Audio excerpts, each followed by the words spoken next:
because they don't know where they're getting trapped. और इस तरह से इनको ये नहीं पता होता है कि कहाँ जाना है, ये हिडन विक्टिम्स भी हो जाते हैं। लार्ज स्केल में हिडन विक्टिम्स हैं, वो सफर करते हैं। चाहे यूनिवर्सिटीज कॉलेज हमारी बात सुन रहे हैं, वो समझ रहे हैं मैं बोल क्या रही हूँ। टीचर्स को भी मैंने बताया इस तरह होता है। पेरेंट्स से वो छुपाते हैं और परेशान होकर घूमते हैं। एल्डरली को क्या होता है, एल्डरली वल्नरेबल विक्टिम्स क्यों होते हैं? क्योंकि उनके अंदर डिपेंडेंसी बढ़ जाती है, trust, faith on others. As a result वो भी वल्नरेबल विक्टिम्स बन जाते हैं। तो हम लोग का जो उद्देश्य है, the objective of this program, and I planned it and I designed it and I gave it to Mr. Narendra Pandey to do it, is to create awareness in the society. जब भी आप देखेंगे people who have studied criminology और victimology, आप मेरी बात से सहमत होंगे, there are always two individuals when any act occurs, the sender and the receiver. Sender is the criminal, receiver is the victim. Actor and acted, ये दो individuals होते हैं। और जो क्राइम्स होते हैं उसमें लोग पकड़े जाते हैं। फॉरेंसिक साइंस की बात कर रही हूँ, फिंगरप्रिंट, फुटप्रिंट सब मिलते हैं, इजी टू कैच। पर साइबर क्रिमिनल्स के फिंगरप्रिंट कहाँ है, फुटप्रिंट कहाँ है? आप लोग जो वॉइस एनालाइजर कहेंगे वही पकड़ में आता है। तो it's a big search, it's a big Hunt for the police, and as a result, cases are staggering. Let me tell you, the hard fact is that you cannot expect the police to run hither and thither and get the thing. Staggering. Victims, victimization बढ़ती जा रही। So with this, I thought that why not create awareness on every point? जिसमें ये जो एक chain है, जो stake holders हैं, पुलिस है, लॉयर्स है, एडवोकेट्स है, साइबर एक्सपर्ट्स है, फोरेंसिक साइंस एक्सपर्ट्स है, and other people, students particularly in the campus who can share. Why not create awareness? Awareness की बहुत आवश्यकता है। हम नहीं छोड़ सकते कि criminals मजा ले, लाखों का पैसा ले जाए, transfer of money is going on, it's going into wrong hands, and then the victim whose hard-earned money is swept from the bank account, bank fraud, and he is left, with no regrets, with no regrets. तो यहाँ पर क्या करना है हम लोगों को?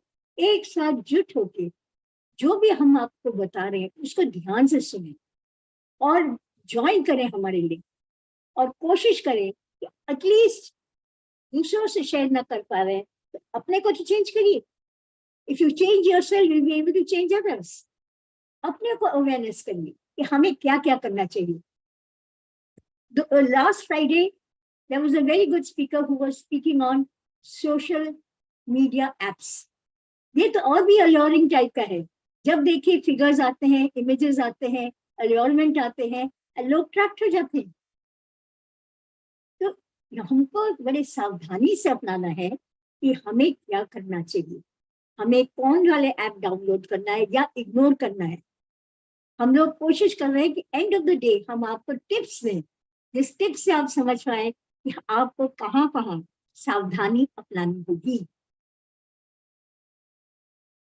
घर में आप देखेंगे कि एक दूसरे में एकता नहीं है, बातें नहीं है, छोटे छोटे बच्चे चैट कर रहे हैं घर के बाहर, जब मम्मी पापा अपने मोबाइल में लेके घूम रहे हैं, तो फिर कैसे हम इसको यूनाइट करें, कहाँ से हम कौशल लाएं, वो भी हमारी कोशिश है।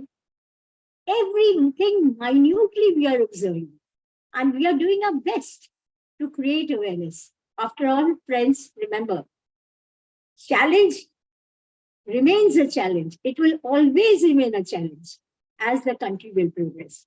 Government alone cannot do everything. Society has to come forward to coordinate with the government. NGOs cannot do exclusively. You have to coordinate with the NGOs. So the point is this, that if we are aware and precaution, आपके पास अब AI आया हुआ है, अचानक किसी का आवाज आ जाएगा कि मैं बहुत बीमार हूँ, मैं बहुत परेशान हूँ, आपके रिश्तेदार को मुझे पैसा दो। वहां पे आपको क्या करना चाहिए? इमोशनल नहीं होना है, आप पूछिए, फिर कहिए ठीक है मैं आपसे मिलने आ रहा हूँ। अगर दूर कहीं शहर में है तो आप जो है उसके फोन नंबर से बात करिए, and then you come to know the truth. तो हमें जो है ये एक्सरसाइजेस फॉलो करना है। मैं यूनिवर्सिटी के यंगस्टर्स से बात कर रही हूँ कि आप लोग भागते हैं, भागिए मत, सामना करिए, तभी हमारा ये जो यात्रा है ये सफल होगा। ठीक रहा Pandit ji? Okay, thank you Pandit ji. Thank you मैंने मैडम। और राजन पवार जी रिकॉर्डिंग करना चाह रहे हैं, वीडियो जो है वो लाइव कर दिया हूं मैं, आप लिंक ले सकते हैं, लाइव कैंपस का प्लेटफॉर्म है, आप जाकर के लाइव वीडियो को लेना है आप वहां से ले लीजिए, जिस स्कॉलर को चाहिएगा, लाइव रहेगा प्रोग्राम, रिकॉर्डेड प्रोग्राम है, आप ले लेंगे। चलिए, thank you doctor Shubhra Sanyal ji. और इस बीच में हमारे पास में आज के best guest doctor G K. Goswami ji उपस्थित हो चुके हैं। सर बहुत बहुत अभिनंदन है, स्वागत है, warm welcome to you in the program live campus. और हमने नाम दिया है मस्तक पर दस्तक करने का, क्योंकि लगातार गोस्वामी साहब बात हो रही थी साइबर क्राइम की जब, तो ये कहते हैं कि कहीं ना कहीं माइंड हैजैक होता है, वे लोग जो परेशान हैं, जो ज्यादा दिमाग लगा लेते हैं, शायद उन्हीं के साथ में ऐसी घटनाएं घटती हैं। और दूसरी बात सुब्रा मैडम जी कह रही थी, बराबर आई है कि जब हम बात करते हैं तो कहीं ना कहीं लालच है, कहीं ना कहीं भय है, और ये दोनों चीज माइंड से ही कंट्रोल होती है। इसलिए इस प्रोग्राम का मैंने नाम दे दिया मस्तक पर दस्तक। और लगातार दस्तक देने के लिए मस्तक पे लोगों पे हम यहाँ पे यह प्रोग्राम करते चले जा रहे हैं। हमने पिछली बार से कोशिश कर दी थी कि यह प्रोग्राम यूट्यूब पे भी लाइव कर दिया जाए, ताकि लोग इसे लाइव देख सके। आने वाले समय में फेसबुक और इंस्टाग्राम पे भी हम इस प्रोग्राम को लाइव कर देंगे रिकॉर्डेड फॉर्म में। तो आज हम परिचय कराते हैं अपने गेस्ट के। हमारे पास में डॉक्टर जी.के. गोस्वामी जी हैं, 1997 बैच के आप आईपीएस हैं, वर्तमान में आप उत्तर प्रदेश सरकार में additional director general of police है। आपने chief of anti terror squad ATS के रूप में भी उत्तर प्रदेश में सेवाएं दी हैं। साथ ही साथ एंटी करप्शन और central bureau of investigation CBI में उत्तर प्रदेश सरकार के साथ काम करने का आपने अनुभव लिया हुआ है। He has served as experts on organization crime in the United Nations Office on drug and crime UNODC के रूप में आप एक्सपर्ट के रूप में वहां पे काम किए हुए हैं। He has served as a district police chief SSP and various posts in Uttar Pradesh. राष्ट्रपति के द्वारा, महामहिम राष्ट्रपति के द्वारा आपको 3 बार police medal of gallantry award से भी नवाजा गया है। तो बहुत बहुत स्वागत है डॉक्टर जी.के. गोस्वामी। कुछ चीजें अगर मुझसे छूट गई होगी तो क्षमा चाहूंगा, समय की बाध्यता को देखते हुए कुछ चीजें हम डिटेल में से आपके नहीं बता पाए हैं, कि आपके बारे में बताने को बहुत ज्यादा है। और साथ में ही आज थोड़ी देर में हमारे पास में उपस्थित हो जाएंगी डॉक्टर आशा सिंह श्रीवास्तव जी हैं। आप प्रोफेसर एंड डीन हैं वर्तमान में school of behaviour forensic and national forensic science university में। पूर्व में आप सीबीआई में सेंट्रल फोरेंसिक साइंस लेबोरेटरी में as a director CFSL DFS new Delhi में भी काम करने का अनुभव किया है। 30 वर्ष से ज्यादा आपको फोरेंसिक फील्ड ऑफ साइकोलॉजी में काम करने का एक्सपीरियंस है। आपने 5000 से ज्यादा सब्जेक्ट पर एग्जामिन किया, जिसमें 2000 केसेस जो है वो CBI NIA दिल्ली पुलिस द्वारा रेफर किए गए थे। तो ऐसे ऐसे गेस्ट होंगे। बेलौर शेखर जी किसी कारणवश हमारे पास उपस्थित नहीं हो पा रही है, उनके बीच में उन्हीं के स्कॉलर हैं ऋतिन जोसेफ जी। आप रिसर्चर हैं, assistant is pursuing in PhD in criminal psychology and covers lecture of master level students at National Institute of Criminology and Forensic Science। तो आप तीनों का हम मस्तक के दस्तक लाइव कैंपस के प्लेटफॉर्म पे स्वागत करते हैं आज के लिए। तो जिस तरह सर आप उपस्थित हुए होंगे, उसी बीच डॉक्टर शुभ्रा सान्याल जी बात कर रही थी कि पिछले फोरम में हमने काफी कुछ बातें करी हैं साइबर क्राइम के एस्पेक्ट को लेकर के, जिसमें पुलिस महकमे से भी लोग आए, साइबर के एक्सपर्ट रहे, क्रिमिनल साइकोलॉजिस्ट रहे, लॉ प्रोफेशनल्स रहे हैं अलग अलग यूनिवर्सिटीज की। सभी बातों को समझा। सुरेश मेनन जी भी हमारे बीच में जुड़े साइबर एक्सपर्ट के रूप में, उन्होंने भी बहुत सारी प्रिकॉशन की बातें की हैं। लेकिन सर ये नया विषय है, और कुल मिलाकर के अगर इसको समझने की जितना समझने की कोशिश करते हैं सर, उतना ही गहराई पे चला जाता है। एक बात सर और देखने में आती है कि एक चैप्टर को तो हम क्लोज कर नहीं पाते हैं, तब तक साइबर जो क्रिमिनल्स होते हैं वो नया चैप्टर, नई थ्योरी चालू कर देते हैं। और जिस साइबर सेल की बात की जाती है, साइबर सेल सर बड़े बड़े शहरों में, दिल्ली हो, मुंबई हो, पूना है, आपका लखनऊ है, इन जगहों पे है। और मध्य प्रदेश में, देश में भोपाल में एक फोरेंसिक लैब बनी साइबर की। यहाँ पे कुछ काम थोड़ा बहुत तो दिखता है कि चलो हो रहा है, लेकिन बाकी जो शहर है उन जगहों पे अभी भी पब्लिक के बीच में इसकी अवेयरनेस नहीं है। 1930 की बात कर रहे थे, उसकी भी अवेयरनेस अभी तक भी कई छोटे शहरों तक नहीं पहुंची है। और जो विक्टिम की बात होती है, वो जनरली मिडिल क्लास पीपल होते हैं, जिनको ठीक तरह से नेट चलाना भी नहीं आता। उनके हाथ में मोबाइल का खिलौना दे दिया गया है और उनके पास में डफरी का डाटा दे दिया गया है। वे वीडियो कॉल करना जानते हैं, कुछ भी चीजें आती फिर क्लिक करते हैं और साइबर का शिकार होते हैं। परसों की बात है, डॉक्टर सुब्रत संजाल, मेरे साथ फिर एक घटना घटी। बोले सर आपका क्रेडिट कार्ड का वो था, कुछ बैलेंस बचा हुआ है। मैं मूवी देखने में लगा हुआ था, तो मूवी देखते देखते मैंने कहा हाँ बताओ करके, दिमाग में आई नहीं, हो सकता है कुछ बैलेंस होगा। तो उसने बोला सर आपको एक ओटीपी आपके उसमें आ गया है। और जैसे ही उसने ओटीपी बोला, मेरा दिमाग में क्लिक आया, हुआ मैं ही प्रोग्राम कर रहा हूँ और मुझे ही बंदा बनाने चल दिया है। जैसे ही उसको मैंने इतनी सी बात बोली, बेटा तू जिस स्कूल को अभी ओपन करना जा रहा है, तो वहां के सारे प्रोफेसर, सारे डीन मेरे साथ लाइव बैठते, तू भी आ जाएगा ट्रिप के लिए। उसने मुझे इतनी बेहतरीन गालियां बकी है और उसके बाद फोन काट दिया। तो यह है, पर समझ में इतनी आती है कि आप किसी मूड पे, कहीं और मूड पे रहते हो, या तो आप किसी के साथ एंजॉय कर रहे होते हो, या फिर हॉस्पिटल पे कुछ पैनिक सिचुएशन पे होते हैं, और इस दौरान आपके पास में अगर ऐसे फोन आते हैं तो अनजाने पे लोग ओटीपी दबा ही देते हैं। और यहीं पे हम कहते हैं मस्तक पर दस्तक देने की आवश्यकता है। तो विलंब ना करते हुए डॉक्टर जीके गोस्वामी साहब, एक वास्ट एक्सपीरियंस है। उत्तर प्रदेश अपने आप में पहला शायद प्रदेश रहा है, और लखनऊ उनमें से एक रहा है जहां पे साइबर सेल का पहला गठन किया गया, फोरेंसिक सेल भी वहां बनी।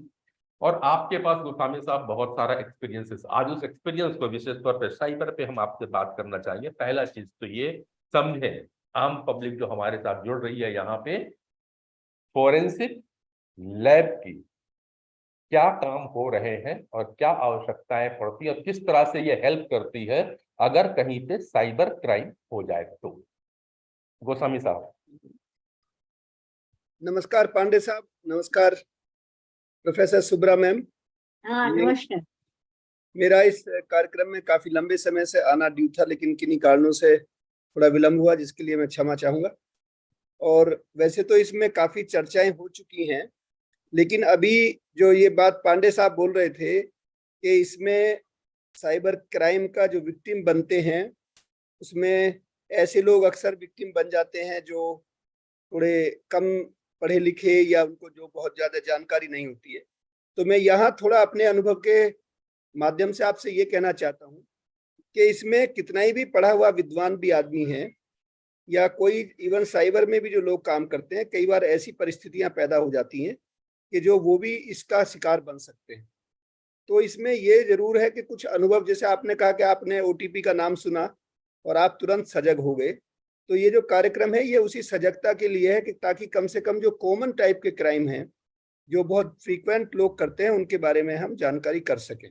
ठीक है, तो मैं फोरेंसिक पे आने से पहले मैं जरूरी बात आपसे ये कहना चाहूंगा कि जब भी कोई आपको किसी भी तरीके का कोई कॉल आए इस टाइप का, कि आप कोई सूचना दीजिए, या आपके साथ कोई ऐसा पैसा मिलना है, या आपका कार्ड बंद हो गया है, मोबाइल बंद हो गया है, एटीएम बंद हो गया है, तो आप उसको अचानक कोई भी रेस्पॉन्स ना दें।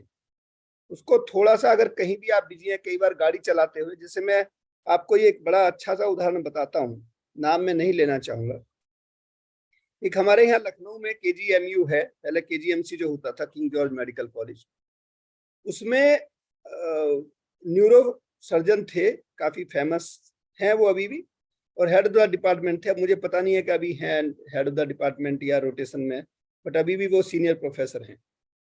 उनका एक बार मेरे पास फोन आया, कई साल पुरानी मैं बात बता रहा हूँ आपको, और उन्होंने कहा कि साहब बड़ा शर्म के बाद साथ मुझे कहना पड़ रहा है कि मेरे जो है 40,000 रुपए जो है वो साइफन ऑफ हो गए और मेरी गलती से हो गए। और उन्होंने जो वाकया बताया मैं आपसे शेयर करना चाहता हूँ कि कैसे कि वो घर से जा रहे थे कॉलेज के लिए, मेडिकल कॉलेज के लिए, और किसी बात में कुछ दिमाग में उनके चल रहा होगा कोई बात, और उसी बीच में कॉल आ गया और वो जैसे जैसे बोलता गया वो करते चले गए। और ये कह रहे थे कि जैसे एक आदमी हिप्नोटाइज होता है, कुछ इस तरीके की सिचुएशन हुई कि मैंने ये सोचा ही नहीं कि ये मुझसे क्या पूछ रहा है। जो वो कहता गया मैं ऑलमोस्ट वही करता गया कि इसको दबा दो, उसको दबा दो, ये बटन आएगा, वो आएगा, और मैं करता गया। और बस जब तक मैं डिपार्टमेंट में पहुंचा मेडिकल कॉलेज में, और मेरा 40,000 रुपया चला गया। तो मेरा ये तो कहने का मतलब ये है कि इसमें कोई भी आदमी इसका विक्टिम बन सकता है। अब मैं आपको फोरेंसिक के बारे में थोड़ा बताना चाहता हूं कि साइबर फोरेंसिक्स है क्या। ठीक है, आपने दो चीजों को बहुत सुना होगा, मैं इसलिए ये बात कह रहा हूं कि चूंकि आजकल मैं एक जो हमारी नई यूनिवर्सिटी और ये जो हमारा इंस्टीट्यूट बन रहा है इसको मैं आजकल हेड कर रहा हूं, तो मुझे काफी इसमें सामान्य से लेकर के और गहराई तक के सारे ही पहलुओं पे काम करने की जरूरत पड़ रही है। तो एक तो मैं आपसे ये कहना चाहता हूं कि कोई भी डिवाइस जो है, ठीक है, या मैं आपको पहले दो चीज समझाता हूं। ये वैसे बड़े साइबर फोरेंसिक्स के भी जो लोग होंगे उनको भी शायद ये बात थोड़ा सा ठीक लगेगी जो मैं कहूंगा, ये हर आदमी के लिए। हम दो चीजों को ध्यान में रखते हैं जब हम कोई भी बात करते हैं साइबर स्पेस। तो एक तो आप ये समझिए कि साइबर स्पेस है क्या। साइबर स्पेस हर वो जगह है, चाहे वो मोबाइल फोन हो, चाहे कोई भी है, कोई भी माध्यम हो सकता है, जिसमें हम मैसेज को किसी वेव के द्वारा, इलेक्ट्रोमैग्नेटिक वेव के द्वारा हम उसको एक जगह से दूसरी जगह भेजते हैं। तो वो साइबर स्पेस है जो विजिबल नहीं, इसलिए उसमें जो भी कम्युनिकेशन हो रहा है वो इनविजिबल कम्युनिकेशन है। इसलिए हम उसको बहुत ज्यादा देख नहीं पाते कि कौन आदमी कहाँ बैठा है, क्या कर रहा है, हमें केवल एक मैसेज मिलता है। ठीक है, तो साइबर स्पेस को जो है वो तरह तरह के माध्यम से अब इस टाइम यूज किया जा रहा है। ना केवल हम मोबाइल फोन में या इस तरीके का ईमेल से, या ये केवल कम्युनिकेशन में नहीं है, बल्कि हर पहलू में। चाहे आप कोई भी नाम लो, आजकल अगर आप देखते हो आपकी फ्रिज में बहुत सारे एक्टिविटी हो रही है, टेम्परेचर मेंटेन हो रहा है, या आप कोई और सूचना आती है, तो वहां भी जो सूचना का जो प्रसारण कर रहा है, जो अंदर मशीनरी कर रही है, वो भी साइबर स्पेस के माध्यम से ही कर रही है। तो कोई भी कम्युनिकेशन जो है वो ये है। तो एक तो पहलू ये हुआ। दूसरा ये हुआ कि साइबर सिक्योरिटी शब्द आपने सुना होगा, और एक साइबर फोरेंसिक शब्द सुना होगा। ये दो बड़े इंपॉर्टेंट पहलू। अब ये जो डिस्टिंक्शन है इन दोनों का, ये बड़ा इंटरेस्टिंग है। और मैं आपको बताऊं, अभी जब मैं इसको काम को मैं शुरू कर रहा था अपने इंस्टीट्यूट में, चूंकि हमारे यहाँ भी साइबर का काफी बड़ा डोमेन बन रहा है काफी, तो मुझे कुछ लोगों ने कहा कि साहब आप जो है साइबर सिक्योरिटी पे फोकस करिए, और कुछ लोगों ने कहा कि नहीं साहब आप साइबर फोरेंसिक्स पे करिए। और मैं आपसे ईमानदारी से बताता हूँ, इसमें मुझे कोई कहने में कोई गुरेज नहीं है कि करीब 1.5 महीने पहले तक, या 2 महीने मान लो, दो मान सकते हो, 2 महीने पहले तक मुझे दोनों टर्मिनोलॉजी की बहुत कोई खास डिफरेंस पता नहीं था। जबकि मैं साइबर फोरेंसिक्स पे काम लगभग जब से नौकरी में आए थे तब से किसी ना किसी रूप में इसमें करते थे, लेकिन कभी इस एंगल से सोचा नहीं था। तो खैर, अब इसको समझिए दोनों में अंतर क्या है, ये दोनों कहाँ जाके मर्ज होते हैं।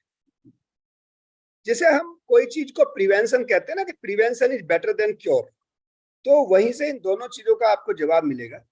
जब हम कोई प्रिवेंटिव कार्रवाई करते हैं, जैसे हम कोई घर बनाते हैं, तो घर की हम दीवार बनाते हैं, चौहद्दी करते हैं उसकी, उसके अलावा फिर उस पर कोई वायर डालते हैं, कंसर्टीना वायर डालते हैं, दरवाजा लगाते हैं, वाल। तो जैसे जो ये वाल बना रहे हैं, इसी तरीके से हम साइबर स्पेस में उसको बोल देते हैं साइबर वाल।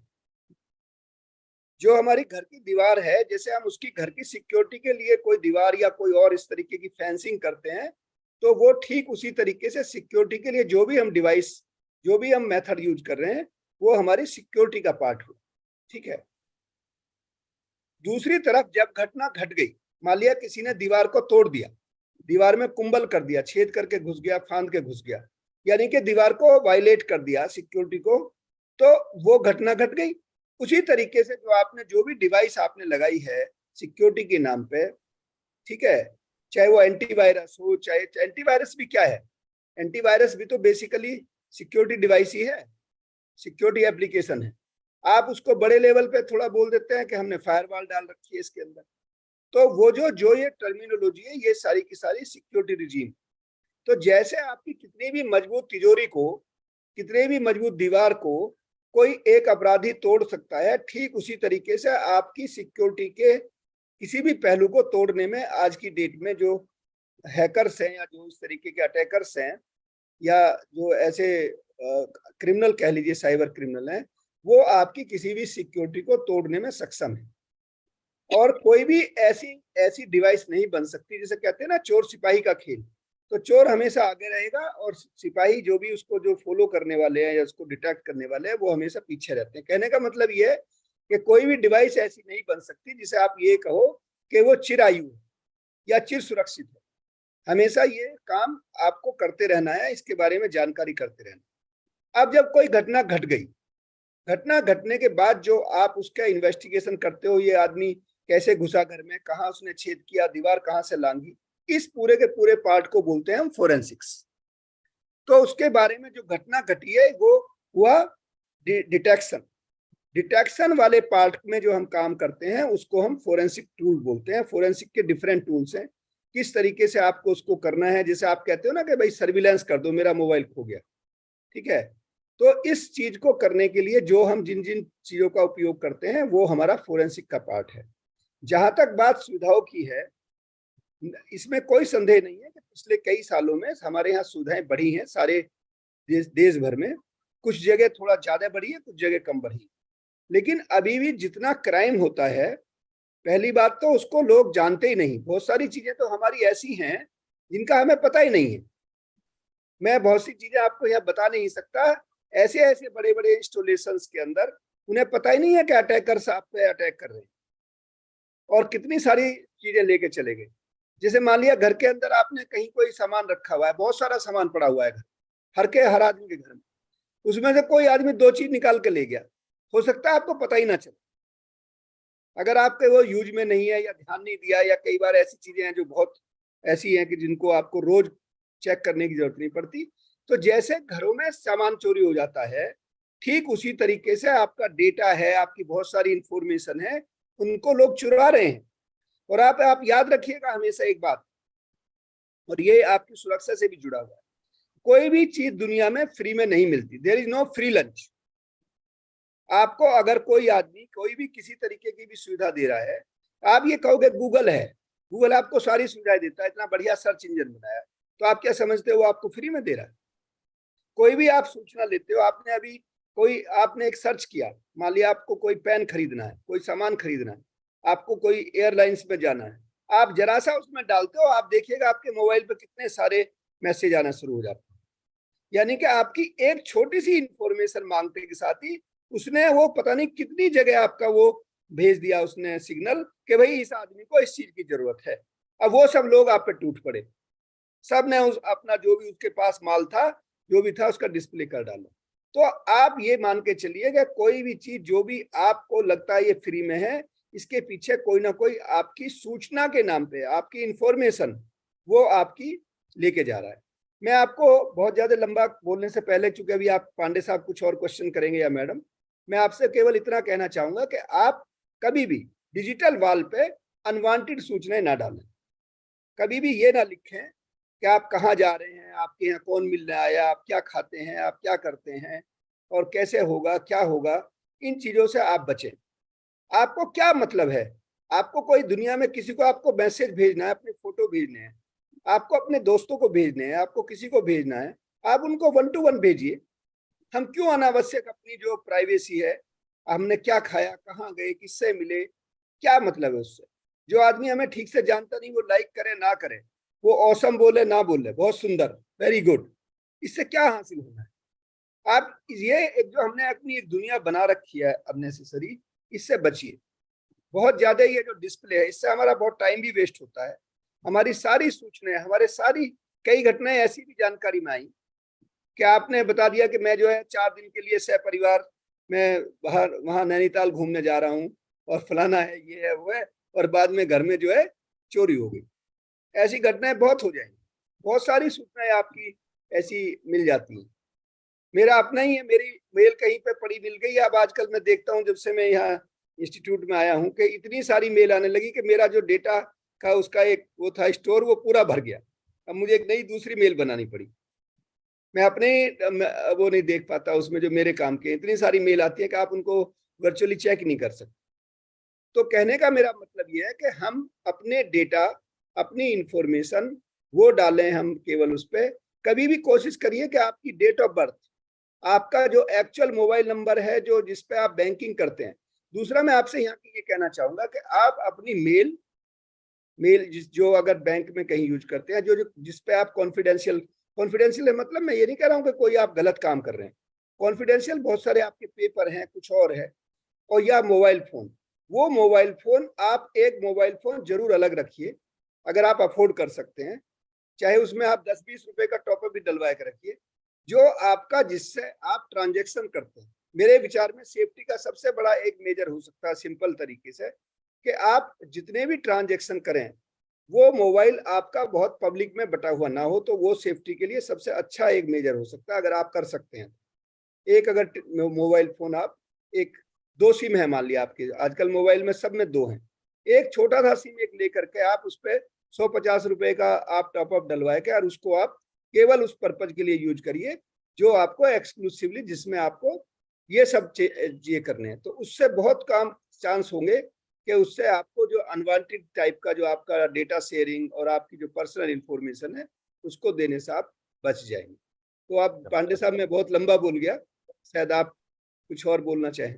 जी नहीं सर, हम आपको सुन रहे थे और इसकी क्वांटिटी बहुत जरूरी थी, क्योंकि आपने जिस तरह से चीजें बताई वो बहुत आवश्यक था। बस मैं, बाकी तो बातें सब सही है सर, आपने फोरेंसिक को भी क्लियर किया, लेकिन जो आपने डिजिटल वॉल की बात करी, सोशल मीडिया का समय है, हमारा यूथ हर चीज को पब्लिक को बताना चाहता है। खाने पीने की बात, अभी सर यूट्यूब का जमाना है, हम लोग यूट्यूब पे लाइव है, ठीक है, लेकिन अब सर वो 30 सेकंड और 15 सेकंड की रील आ गई है। तो यंग जनरेशन के जो बच्चे हैं वो अक्सर कहीं भी खड़े होते हैं, इवन अगर वो ठेले पे भी खड़े हैं तो वो क्या बोलते हैं, सेल्फी सेल्फी लेकर के तत्काल पोस्ट करते हैं कि हम यहाँ पे खड़े हैं, और सारे लोग इकट्ठे होते हैं। और इस पे कुछ हमारे आइकॉन लोगों ने इसको और भी प्रमोट किया। जब वो बात करते वहां तक कितनी सच्चाई होगी। मैं एक प्रोग्राम यूट्यूब पे, इंटरव्यू का प्रोग्राम बहुत पहले देखा था, एक यूथ आइकॉन है जिन्होंने बहुत जल्दी मिलेनियर बन गए चाय बेच करके।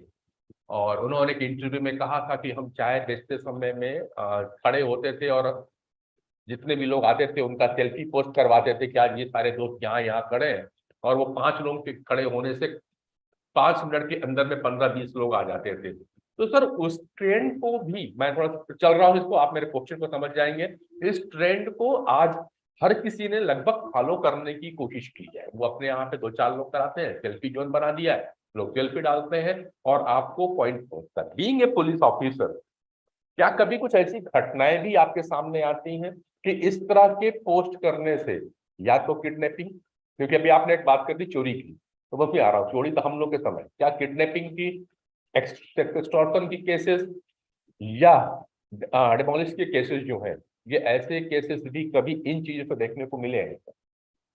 देखिए, मेरे अपने उसमें कोई किडनैपिंग का तो मेरे जानकारी में मुझे सीधे सीधे नहीं पता है, क्योंकि मैं बहुत लंबे समय सीबीआई में रहा, तो वहाँ जो केसेस का जो नेचर है वो थोड़ा डिफरेंट टाइप का है। मैं यूएन में रहा, फिर बाहर गया। ये हो सकते हैं कहीं ऐसा रिपोर्ट हुआ हो, इसके चांसेस तो बहुत बड़े हैं। क्यों? चूंकि आपने अपनी लोकेशन डाल दी जो पब्लिक हो गई, तो इसमें आपकी वनरेबिलिटी का जो कोसेंट है वो बहुत बढ़ जाएगा। क्योंकि अगर आपने हर जगह ये बता रखा है कि मैं यहाँ पे खड़ा हूँ या इस तरीके का है, तो पॉसिबिलिटी बहुत है। इसमें बड़ों से ज्यादा है, बल्कि बच्चों के लिए और ज्यादा है, खास करके उन बच्चों के लिए उनके पेरेंट्स धनाढ्य हैं या कोई इस तरीके की संभावना है। तो ऐसे बच्चों के साथ भी और ज्यादा इस तरीके का संभावनाएं बढ़ जाती है। तो ये जो आपका प्रश्न है ये बिल्कुल एकदम वाजिब है। लेकिन मेरा ये कहना है का मतलब है कि हमें कहीं ना कहीं एजुकेशन सेक्टर में, स्कूल्स में, टीचर्स को, हम अपने परिवार में इन चीजों को अगर थोड़ा एजुकेट करेंगे जनरेशंस को, तो शायद इस पर कभी हमने चर्चा होती ही नहीं देखी इन चीजों, हम बल्कि उसको प्रमोट करते हैं। तो बिल्कुल। जब तक हम गोस्वामी साहब, थोड़ा सा यहाँ पे आपको अब रोक लेता हूँ। साउथ इंडिया से, शायद केरला से हैं जोसेफ जी। मैं उनको बुला लेता हूँ। ऋतिज जोसेफ स्कॉलर है सर साइकोलॉजी में।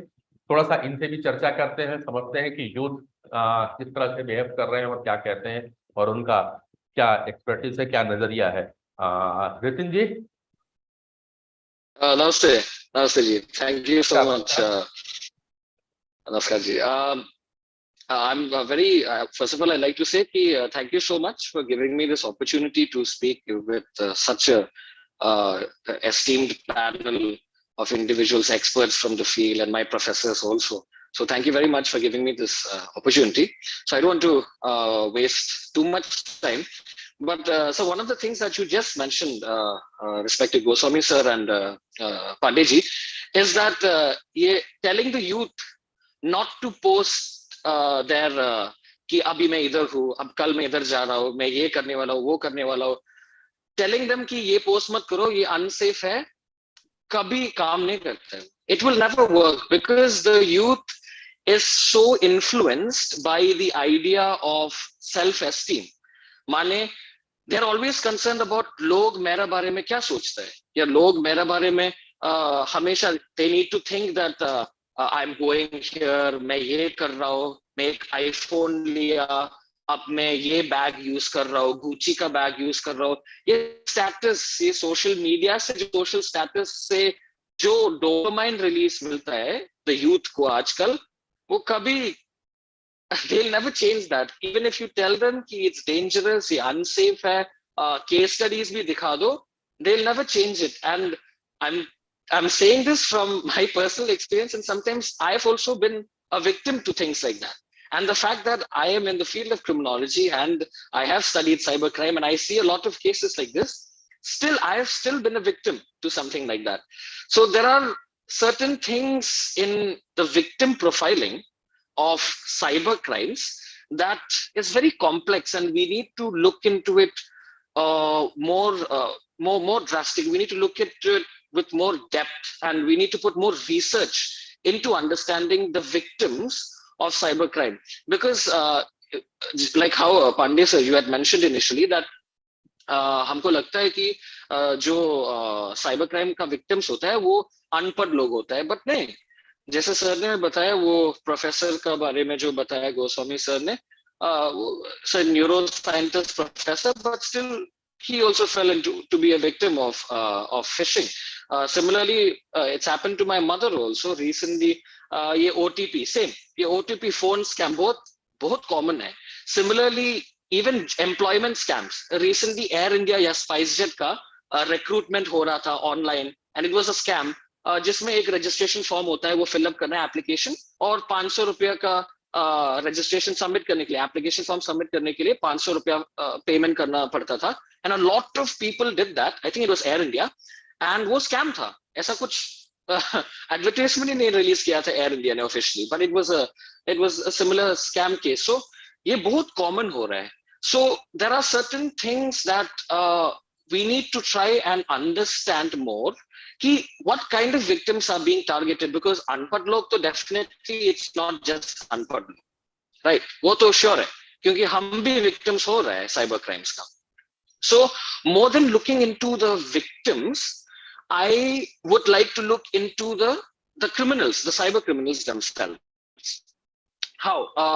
So for example, when we're looking at the psychological profiles of cyber criminals, the best way to profile is by doing interviews of convicts of cybercrime. For example, people who are already, जो लोग अभी already jail में है and they've been in prison for cybercrime, interviewing them, trying to get a psychological analysis or trying to understand a certain sort of personality or psychological analysis of these convicts who are already in prison of cybercrime, I think personally is one of the best and the most effective way which will be used in preventive forensics of cybercrimes.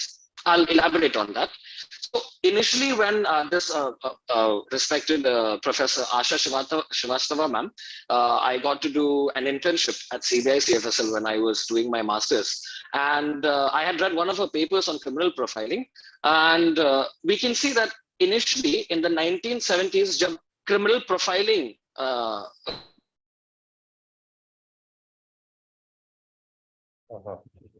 शायद थोड़ा सा internet का problem उनके यहाँ पे है, मैं call करूंगा। इसके पहले हमारे बीच में डॉक्टर आशा श्रीवास्तव जी भी आ चुकी हैं।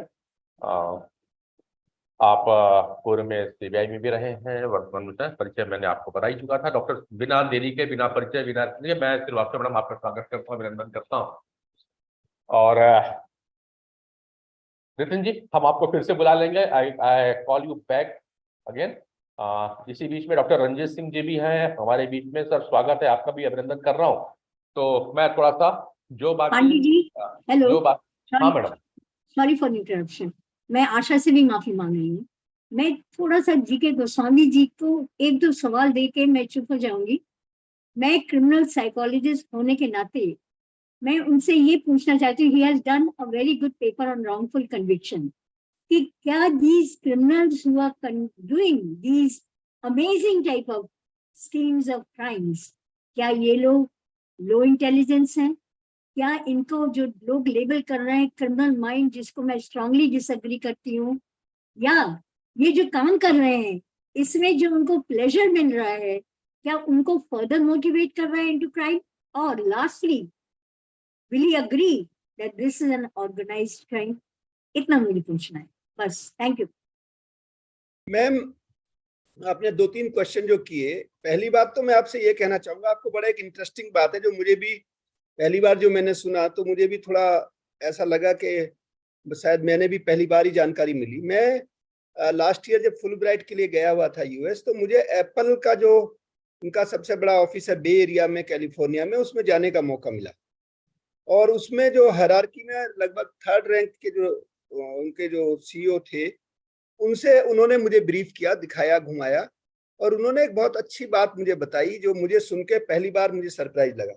उनका ये कहना था कि हम आजकल लगभग 20-25% जो रिक्रूटमेंट कर रहे हैं अपने ऑर्गेनाइजेशन में, वो नॉन इंजीनियर्स का कर रहे हैं, नॉन साइंटिफिक लोगों का कर रहे हैं। मेरा अब तक इम्प्रेशन ये था बाय एंड लार्ज कि जो इसमें काम करते हैं, मतलब जो एप्पल में, जो कि वो सारा का सारा डिजिटल वर्ल्ड है, चाहे कोई भी काम कर रहे हैं, उसमें मेजोरिटी काम जो है वो डिजिटल का इंजीनियर्स बेस है। तो उनका ये कहना था कि इंजीनियरिंग तो हम, जो भी इंजीनियर आता है, हम अपने लेवल की जो इंजीनियरिंग है उनको तो सबको सिखाई देते हैं 6 महीने 4 महीने। हमें डाइवर्सिटी चाहिए लोगों के थॉट प्रोसेस की। तो मुझे यहाँ से ये बात समझ में आई कि थॉट प्रोसेस जो है वो किसी बहुत ज्यादा एजुकेशन से उसका कोई सीधे सीधे वास्ता नहीं है। अभी मैं एक और हमारे फ्रेंड है, मैं अभी बड़ोदरा गया था पिछले ही वीक, उस पर हम काम कर रहे हैं साइबर का, कुछ हमें नए कुछ डोमेन्स बनाने हैं। तो वहाँ वो भी बहुत काफी एक्सपर्ट आदमी है, उन्होंने भी यूएस में यूके में काम किया है। उनका ये कहना है कि उनके कई लड़के ऐसे हैं उनके साथ काम करने वाले जो एक्चुअली 10वीं फेल है, लेकिन उनका इंटरेस्ट था मैकेनिकल चीजों में। तो उन्होंने इंटरेस्ट लेकर के और प्रोग्रामिंग करने से लेकर के और सारी चीजों में ये कर लिया। तो जो अभी जो हम जिन बच्चों को, या जो ये जाम तारा है या इस तरीके के जो लोग हैं जिनको हम क्रिमिनली आइडेंटिफाई करते हैं, उनमें they are basically dedicated people, और वो विशुद्ध रूप से जो है वो फाइनेंस में, चुके वो देखिए ऐसा है, इसमें कोई बहुत बड़ा कोई ऐसी साइंस नहीं है कि जिसमें बहुत ज्यादा कोई आपको काम करना है। वो क्या करते हैं कि उनके कुछ नेक्सस हैं, जैसे बैंक से उन्होंने नेक्सस किए हुए या कुछ और इस तरीके के, डेटा बहुत जगह आपको आसानी से मिल जाते हैं। अब वो क्या करेंगे कि वो काफी लोगों को इस तरीके से करने लगेंगे। आजकल जैसे एपीआई आ गया या और बहुत सारे ये आगे, जिससे पैसा जो है बिना आपके अकाउंट के, बिना उसके आप पैसा चला जाता है। आप जैसे बहुत सारे ऐप आ गए इस तरीके के आजकल। जैसे आज मुझे अपने बेटे को ही कुछ पैसा भेजना था, तो मैंने कहा कि तुम अपना अकाउंट बताओ, उसको अर्जेंट चाहिए था। तो वहाँ मेरे कोई फ्रेंड थे, उसको $200 चाहिए थे। तो मैंने सोचा कि यहाँ से भेजने में तो बैंक में बहुत टाइम लग जाएगा, तो मैंने उनको कहा, तो उन्होंने कहा कि उसका कोई एक नंबर बताया, वो भेज दो। तो मैंने उससे पूछा, तो उसने कहा मेरा मोबाइल नंबर है। तो मैंने कहा भाई तुम अकाउंट नंबर तो भेजो अपना कुछ, कि नहीं अकाउंट नंबर की कोई जरूरत नहीं है, बस मेरा फोन नंबर जो है ये इसी से वो भेज देंगे, आप दे दो। वो फोन थोड़ी देर में उनका मैसेज आया कि $200 ट्रांसफर हो गया। अब आप देखिए कि आपका मोबाइल फोन नंबर तो सबके पास है, तो आप थोड़ा सा देर के लिए ये सोचिए कि जो चीज जिस चीज को यूज करके कोई आदमी पैसा आपके अकाउंट में ट्रांसफर कर सकता है, वो पैसा उससे निकाल भी सकता है। एब्सोल्युटली। आपको ये ताज्जुब होगा, मैं आपको बहुत सारी चीजें अभी इसलिए नहीं बता सकता कि उससे एक तो पैनिक भी फैलेगा और बहुत सारी ऐसी चीजें हैं जिनका हमें पता ही नहीं है। और बड़ी बड़ी ऑर्गेनाइजेशन में क्या हो रहा है आजकल, जो साइबर डिफेंस की बात हो रही है, cyber defence, cyber warrior word तो पहले भी चलते थे, लेकिन साइबर डिफेंस जो है, साइबर सिक्योरिटी नहीं बची है, now it is A defence actually, the word popular word is. तो जो इस तरीके का है, इसमें फाइनेंस में बहुत बड़ा एक उसका पहलू है और इजी मनी है। मान लिया आपने थोड़ा सा सीख लिया बच्चों ने या लड़कों ने, जो भी है, मैं बच्चे इसलिए कह रहा हूँ कि वो they are youngster, but I know no sympathy being their children because they are criminal is criminal whatsoever age may be anyway. तो वो आपको 20 लोगों को 50 लोगों को उन्होंने हिट किया और कोई 2-4 लोगों में भी उनका काम हो गया। अब मान लिया किसी से उन्होंने 30,000 निकाल लिए, किसी से 20,000 निकाल लिए, किसी से 50,000 निकाल लिए, तो उनका तो एवरेज मान लिया 50,000 पर डे का भी हो गया। तो you see the volume of money, we all are earning how much money per day, but उनका तो कहां से कहां वो पहुंच जाते हैं। They are so many vulnerability. किसी टाइम अगर आप कहेंगे तो I will tell you the vulnerability कहाँ कहाँ हमारे जो सिस्टम है वो वनरेबल है। और कोई सिस्टम मैंने नहीं देखा अभी तक कि मैं ऑर्गेनाइजेशन के नाम ले रहा हूँ, हमने कुछ अभी ऐसे ही जस्ट कुछ काम कर रहे थे हम साइबर सिक्योरिटी पे, तो कुछ ऐसे ही ऑर्गेनाइजेशन रन करके देखिए कि इनकी वनरेबिलिटी कोसेंट क्या है। It is amazing, it is very horrible to see के कितने अटैक्स हो रहे हैं सिस्टम के ऊपर और हमें किसी को पता ही नहीं है, और वो कैसे कितनी आसानी से पेनिट्रेट कर सकता है किसी भी सिस्टम के अंदर। It is just a matter of fraction. इतनी सारे आप सिस्टम में कंप्यूटर जोड़ रखे, कहीं 500 कंप्यूटर है किसी ऑर्गेनाइजेशन, एक छोटे से एम्प्लॉय की गलती से आप पूरे उसके सिस्टम में घुस सकते हो और आपको सारा का सारा, आपको मैं छोटा सा उदाहरण बताता हूँ, आपको इसमें कोई डरने की बात नहीं है, but this is a fact.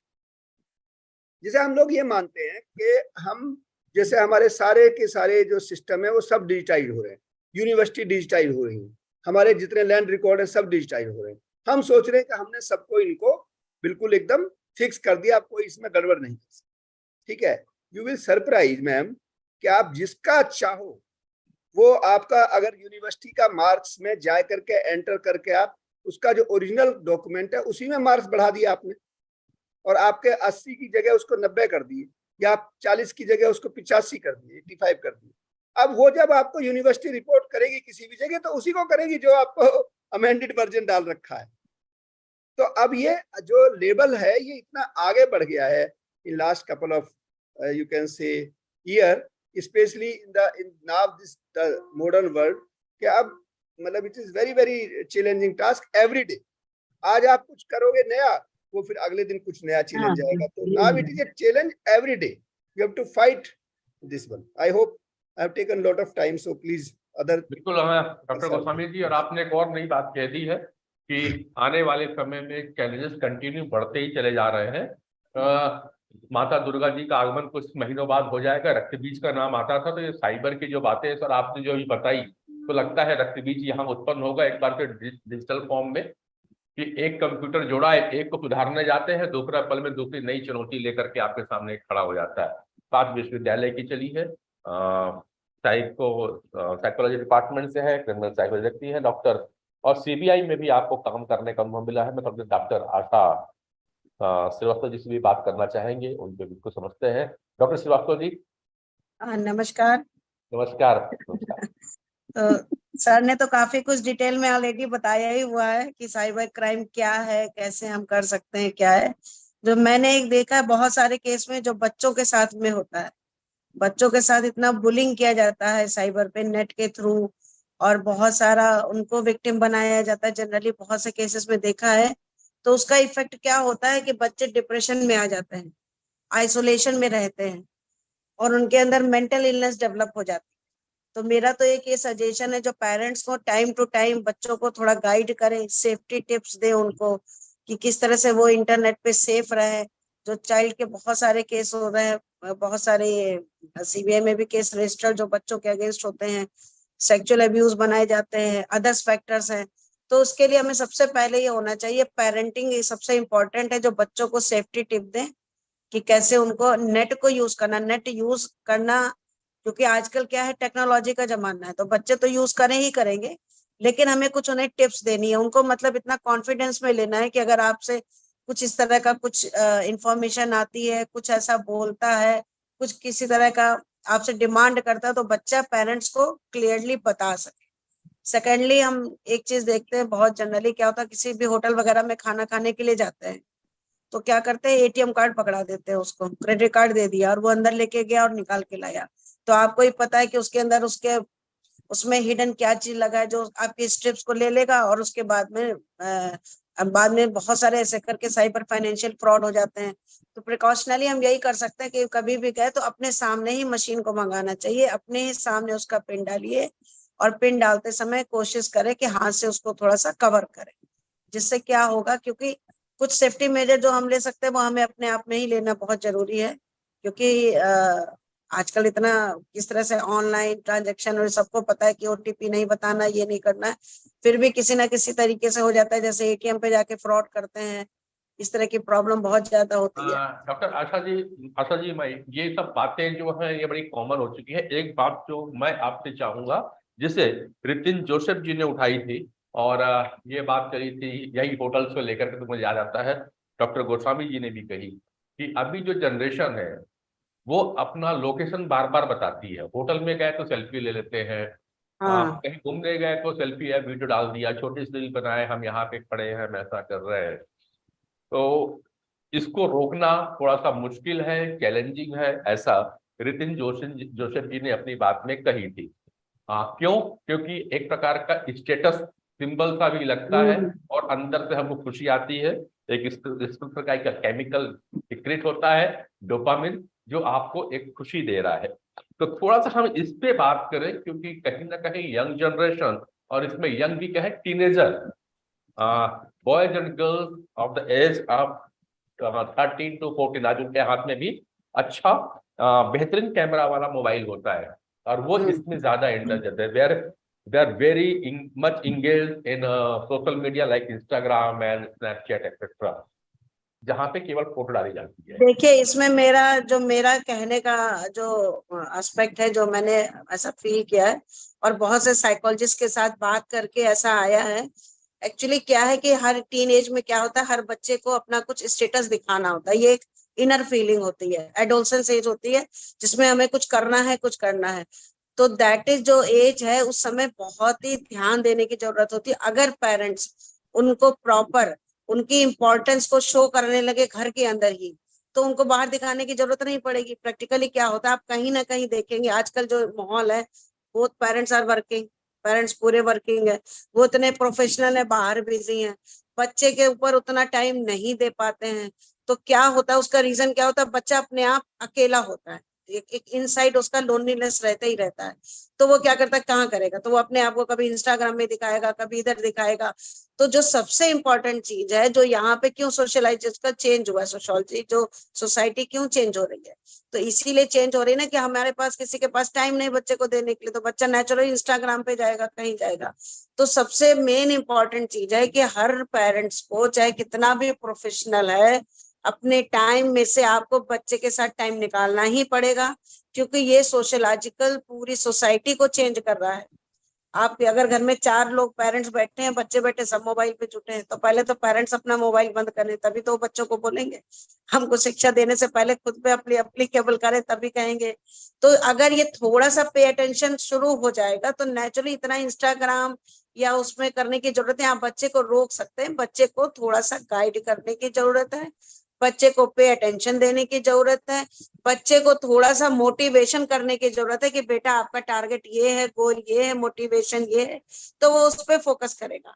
जरूरी नहीं, अगर कुछ बच्चों को, हमने लोग काफी कुछ स्टडी कर रहे थे, छोटे स्कूल के बच्चों को 10-12 बच्चों का ग्रुप लेकर के उनको थोड़ा अलग अलग क्लास लिया, मोटिवेशन दिया, उन्होंने बंद कर दिया करना। तो इस तरह से मेरा एक सजेशन है कि थोड़े स्कूल लेवल के ऊपर थोड़ा सा काउंसलिंग सेशन वगैरह चलाना चाहिए, मोटिवेशनल क्लास होनी चाहिए, तो वो बंद कर देंगे। ऐसा नहीं है कि वो नहीं करेगा, उनको समझा दिया जाएगा तो बंद करेंगे। पेरेंट्स स्पेशली पूरे दिन में अपना टाइम निकाले कि हमें कहाँ देना, क्योंकि उनका जो नीड ऑफ सेटिस्फेक्शन है, जो नीड ऑफ अचीवमेंट है, उस समय के लिए उसको सेटिस्फाइड करना पड़ेगा। तो पेरेंट्स और टीचर करेंगे, तो वो अगर ये करना शुरू कर दें तो काफी हद तक ही बंद हो जाता है, क्योंकि पायलट वर्क कुछ हुआ है, कुछ रिसर्च हुआ है। अगर आप 10-10 बच्चे भी लोगे और उनका काउंसलिंग सेशन करो, पेरेंट्स उन पे फोकस करें, तो वो इंस्टाग्राम पे आना बंद कर देते हैं। इस तरह फोटो सेल्फी लेना बहुत से लोग को देखा उन्होंने बंद कर दिया। तो ये फोकस करने का जरूरत है, जो हम प्रैक्टिकल एस्पेक्ट्स में स्किल डेवलपमेंट में कर सकते हैं। तो हर शहर में थोड़े से इस तरह से ये कॉन्सेप्ट है, जो इस डेवलप करने के लिए हमें थोड़ा सा लगाना चाहिए कैंप, काउंसलिंग कैंप स्कूल्स के अंदर।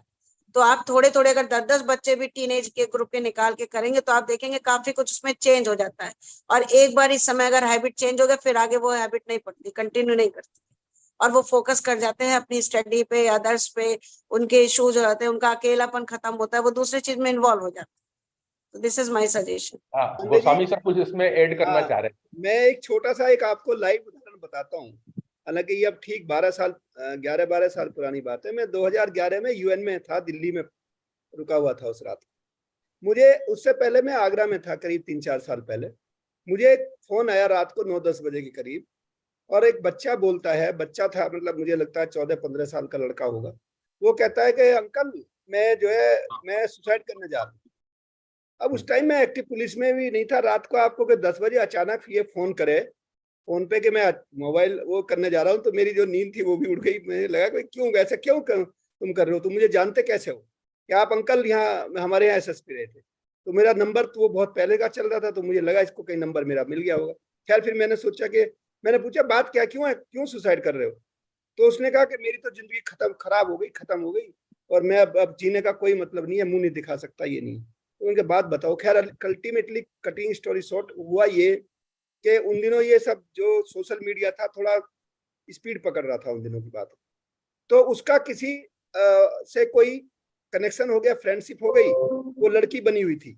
अब वो लड़की थी या लड़का था पता नहीं, अब तक नहीं मालूम। लेकिन हुआ क्या कि उसने कहा कि दोस्ती होने लगी, वो बात जैसे होता है उस एज में, वो उस तरीके से होकर के वो थोड़े इंटीमेट बात करने लगे। और अल्टीमेटली उसने कहा लड़की ने कि I want to see you naked.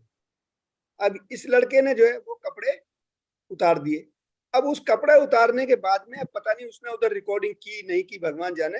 लेकिन उसने कहा कि अब तुम you will B air, otherwise you पे मी दिस मच। इस तरीके से कुछ हुआ, मुझे जो अब हम तुम्हारा पब्लिक में डाल देंगे। ये उसकी स्टोरी थी। तो मैंने कहा कि ऐसा है, तो मुझे इंस्टेंट लगा उनका ऐसा है, तुम्हारा तो कुछ हुआ ही नहीं है, तुम्हारी चिंता क्या करने की बात है। तुम्हारा तो तुम ये कहो, अगर कोई आदमी तुमसे पूछे कि तुम्हारा कोई फोटो चला है या कुछ भी है, तो तुम कह दो ये मेरा है ही नहीं है। मतलब तुम मान लिया मैं हूं, मेरे नाम पे मेरा फेस हटाए करके मॉर्फ करके कोई मेरी फोटो चला सकता है, तो तुम्हें कोई चिंता करने की जरूरत नहीं है। तुम किसी को ये कहना ही मत अभी कभी वो फोटो आए तो तुम्हारा कि तुम्हें कोई तुम्हारा है ये, तो उसे थोड़ा सा ढाढ़स बंधा। कम से कम उसको ये लगा कि मरने की जरूरत नहीं है, कोई सुसाइड करने की जरूरत नहीं है। उनका तुम चिंता मत करो, और कोई बात होगी तो तुम अपने पापा से मेरी बात करा देना, मैं उनको समझा दूंगा कि ये इस बच्चे का फोटो वोटो नहीं है कुछ भी, और ये मॉर्फ किया हुआ है, इसका कोई लड़के की गलती नहीं। खैर वो तो मैंने सांत्वना करके समझा दिया। फिर मैंने एसएसपी को फोन किया तुरंत आगरा में, और उनको ये बताया कि भाई ऐसा ऐसा मामला, इस नंबर से जो है मुझे कॉल आई है, थोड़ा सा इसको अटेंड करो। खैर वो पता वता किया, खैर वो जो बात थी। लेकिन जो मैडम ने एक बात कही अभी, आशा मैम ने, वो बड़ी पते की बात है कि एक तो बहुत सारी इन्होंने कह दी, उनको मैं रिपीट नहीं करूंगा। लेकिन मेरा ये कहने का मतलब है कि जैसे हम बच्चों को इस बारे में काउंसिल करने की जरूरत है। हम इस बारे में कभी चर्चा ही नहीं करते किसी भी लेवल पे, ना घर पे करेंगे ना स्कूल में करेंगे। हम क्यों नहीं इसमें कभी महीने में 15 दिन में कोई how to use social media, क्या क्या उसके पॉजिटिव चीजें, जैसे मैडम ने शुरू किया, पांडे साहब आपने शुरू किया, इससे मैं समझता हूँ बहुत लोगों को लाभ मिला होगा, शायद बहुत लोग बच गए होंगे इससे। लेकिन अगर हम मान लिया एक आदमी को भी बचा लेते हैं इस तरीके से, अगर कास्केडिंग इफेक्ट हो, इस पर चर्चाएं कराई जाए, डिबेट बच्चों में कराई जाए कि कैसे हम सोशल मीडिया का यूज करें। तरह तरह की हम डिबेट कराते हैं स्कूल्स में। तो इस तरीके के इंटर कॉलेज कंपटीशन हो, कुछ ऐसे एग्जाम में परीक्षा में कुछ क्वेश्चन पूछे, तो चर्चा जब शुरू होगी तो उसका समाधान निकलेगा। और ये जो आपने मस्तक पर दस्तक जिस तरीके से आप कर रहे हैं, ये बच्चों के लेवल पे भी इसको करने की जरूरत है। धन्यवाद। बिल्कुल सर, आप मैं पूछने ही वाला था कि हम बच्चों के बीच में जाके काउंसलिंग कैसे करें, तो एक तो आपने जवाब दे ही दिया है रियली। हम तो खैर मैं छत्तीसगढ़ में हूँ और आसपास में 4-5 बड़े शहर हैं। हम कोशिश करेंगे कि यहाँ पे एक बच्चों के बीच में इंटर स्कूल डिबेट कंपटीशन करा दिया जाए। कुछ टीचर्स भी जुड़े हुए हैं मेरे साथ यहाँ पे छत्तीसगढ़ के, मैं उनको भी संबोधित कर रहा हूँ कि मेरा साथ देंगे और हम एक इंटर स्कूल कंपटीशन जल्द ही चालू करवाने की कोशिश करेंगे, ऑनलाइन ऑफलाइन दोनों में। तो thank you for this suggestion. But एक प्रश्न रह जाएगा कि हम बच्चों की काउंसलिंग कैसे करें, इस बात पे मैं अगला क्वेश्चन लूंगा। इस पे डॉक्टर सन्याल जी आपसे भी बात करूंगा और गोस्वामी साहब आपसे भी और आशा जी। इससे पहले एक बात रह गई थी और रितिन जोसफ जी रह गए थे। थोड़ा सा मुझे यहाँ पे बात करनी है कि यंग जनरेशन को आप रिप्रेजेंट कर रहे हो। जोसेफ जी, ये जो बातें अभी कंटिन्यू चल रही हैं और आपका नेटवर्क थोड़ा सा प्रॉब्लम आ गया था तो आप हमसे डिस्कनेक्ट हो गए थे, उसी से कंटिन्यू। ये जो स्टेटस सिंबल की जो आपने बात करी थी और यहाँ भी चल रहा है कि बार बार हमको रोकना है, तो कैसे बच्चों को कन्विंस, बच्चों का यानी यंग जनरेशन को हम कैसे कन्विंस करें कि वे अपने स्टेटस को पब्लिक डोमेन में डालने के पहले ये सोचे कि हमें हार्म तो नहीं पहुंचेगा, या क्या प्रिकॉशन लिया जाए, लेकिन क्योंकि फोटो तो डालनी पड़ेगी। Sir, exactly. So I don't think we can prevent the youth from uploading photos or from putting up their locations online. That is not going to happen, to be very honest. वो नहीं होने वाला है। वो बहुत मुश्किल होगा कि कन्विंस करने के लिए इस जनरेशन को कि ये मत करो वो मत करो। We know, we are all parents. We've all seen how it works when we tell them not to do something. But instead, like how respected Goswami sir and Asha ma'am and Sanyal sir, all of them mentioned, is that counseling or letting them know that agar ye kiya, these are the consequences, but you can do these things so that you don't have to face these consequences. That is basically giving them awareness of how to be more careful about the kind of predators that are available on social media. It's something like, for example, just Goswami sir had mentioned that story about that boy, just nudes, he can say that it was morphed. So that is one good way to look at it, and that's a very good example, because it's very important that we tell them how to counter these problems, and rather than telling them not to do a certain thing, because wo to karega hi, but telling them that agar aisa kuch kiya, that these are the possible solutions that you can look into so that you don't have to, take a drastic step like committing suicide or something, is one way to look at it. So, but besides that, another thing that I want to talk about, I mean, we are talking about very general things right now, right? It's like about counseling and about, educating the youth about precautions. But besides that, since the topic here is forensics and cybercrime, I want to talk about something which is a little technical, and I hope that's okay, but I think वो थोड़ा important है कि इसका बारे में बात हो. And why? Because professionals like Goswami sir and Asha ma'am are also here. So through them, maybe we can channel into looking into this method of, into this specific thing that I'm going to talk about. And the thing is that psychological profiles of cyber criminals, right? So there was this one paper that Asha ma'am had written on criminal profiling. And in that, we saw that in the 1970s, FBI had a unit called Behavioral Science Unit. And what they did was they interviewed serial killers. जो serial killers होता है, उनका interviews continuously लिया jail prison में जाके. And what they were able to do is एक database create कर पाया, which was common in most of these serial killers, common traits, common personalities, modus operandi, etc., etc. So when we're talking about cyber crime, the similar ideology or the similar technique can be used, and I strongly believe that it can be of some use when we are talking about preventive forensics or when we're talking about investigation of cyber criminals. Now we have to understand this one thing. Evolution of cybercrime initially पहले क्या होता था, viruses होता था computer में या फिर छोटा मोटा हैकिंग होता था, बट अभी we have international cyber attacks and online fraud, जैसे मैंने पहले बताया था ये एयर इंडिया जो स्कैम हुआ था।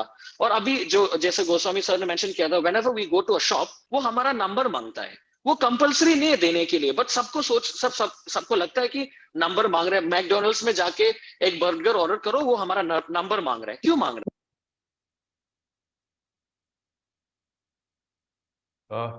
फिर से कुछ टेक्निकल इशू हुआ और मैं वापस गोस्वामी सर आपके पास में आ जाऊंगा। जो बातें की है वो ये क्या ये पॉसिबल है सर कि हम जो ये क्रिमिनल पकड़ाते हैं साइबर के, उनका इंटरव्यू ले सके और उनकी ऊपर स्टडी कर सके? सर माइक म्यूट में है। ये तो एक कोर्ट के बिना परमिशन के सीधे नहीं हो पाएगा, क्योंकि अगर वो पुलिस के भी पास है तब भी आम पब्लिक को उसकी स्टडी करने के लिए परमिशन नहीं दी जा सकती। अगर वो जेल चले जाएंगे तो जेल अथॉरिटी को भी ये परमिशन नहीं है। बट जी बिना, एक तो नंबर एक इसमें जरूरी होगा कि पहले उसकी कंसेंट ली जाए कि वो बात करने के लिए तैयार है, जो भी एक्यूज है, और कंसेंट लेने के बाद फिर कोर्ट से परमिशन ली जा सकती है। तो इसमें कोई अगर कोई ऐसा रिसर्च प्रोजेक्ट आप बनाएं कोई भी किसी भी इंस्टीट्यूट के माध्यम से, तो मुझे लगता है कि इसमें अटेम्प्ट किया जा सकता है, एक अच्छा वेंचर बन सकता है, कोई इसमें स्टडी अच्छी की जा सकती है। बट ये सीधे सीधे ये कहना कि कोई पुलिस उससे बात करा दे अनऑफिशियली वो गलत होगा और उसका कोई ऑथेंटिसिटी नहीं होगी। फिर अगर एज ए स्कॉलर किसी यूनिवर्सिटी से या किसी एनजीओ के थ्रू अगर हम आते हैं तो इस पे एक रिसर्च किया जा सकता है, ऐसा एक संभावनाएं बनती है। हाँ, इसमें दो चीजें मैंने बताई कि पहले तो जो एक्यूज है, क्योंकि उसको आप कंपेल नहीं कर सकते कि वो आपसे बात करे, क्योंकि बहुत सारी ऐसी चीजें होंगी जिसको वो नहीं बताना चाहेगा, और आपको उसमें कॉन्फिडेंशियलिटी भी मेंटेन करनी होगी कि चूंकि वो ऐसी चीजें भी बता सकता है जो उसके अगेंस्ट जाए बाद में किसी कारण से। तो एक तो ये पहलू हुआ कि आप उसको कंसेंट लें, उसकी कॉन्फिडेंशियली मेंटेन करें, और तीसरा पॉइंट है कि आप ड्यू परमिशन बाय द जो भी डिलीजेंट कोर्ट है, जो भी उसका कंसर्न कोर्ट है, उससे आप परमिशन लें, तब आप इसको कर सकते हैं। ये एक अच्छा अटेम्प्ट हो सकता है, it's a good idea. Thank you sir. और Joseph ji, on your behalf I ask a question from doctor Goswami के इंटरव्यू सेशन कर सकते हैं नहीं कर सकते हैं, उसके लिए भी है, और अगर लगेगा इन फ्यूचर तो we can do the plan for such interview session with that cyber criminals. But उसके पहले एक और जो बात आप कह रहे थे उसका भी क्वेश्चन मैं गोस्वामी सर आपसे ले लेता हूं कि पहले भी एक बार प्लेटफॉर्म में बात हो चुकी। आज की कंडीशन सर ये हो गई कि आप कुछ भी मंगा लीजिए, दवाई मंगाइए तो आपका फोन नंबर चाहिए लोगों को, आप पिज्जा बर्गर मंगाइए तो फोन नंबर चाहिए लोगों को, और कई जगहों पे तो आधार कार्ड जैसी चीजें भी कंपलसरी कर दी गई है। Even you are going to check in some hotels, they also asking for your Aadhaar card as a आपका आईडी प्रूफ के रूप में। तो थोड़ा सा एक्सप्रेस बात जी। मैं सर उसमें गलती हमारी ये है कि हम नॉर्मली आइडेंटिटी के लिए, और एक कॉमन आदमी के लिए प्रॉब्लम भी है, कॉमन आदमी के लिए प्रॉब्लम ये है कि उसके पास में कोई और अलावा, उसके आधार कार्ड के अलावा उसकी कोई आइडेंटिटी का, पहचान का कोई उसके पास कोई प्रमाण नहीं है। तो एक वो मजबूरी है। लेकिन अदरवाइज आधार कार्ड, आप जैसे कभी आपने देखा हो जो सिक्योरिटी नंबर यूएस का होता है उसको इतना सैंक्रोसैंक्ट लोग रखते हैं, जो यूएस की सिक्योरिटी नंबर होता है, कि उसको अभी इवन अपने घर में किसी को शेयर नहीं करते लोग, जैसे मैंने देखा यूएस में जाकर।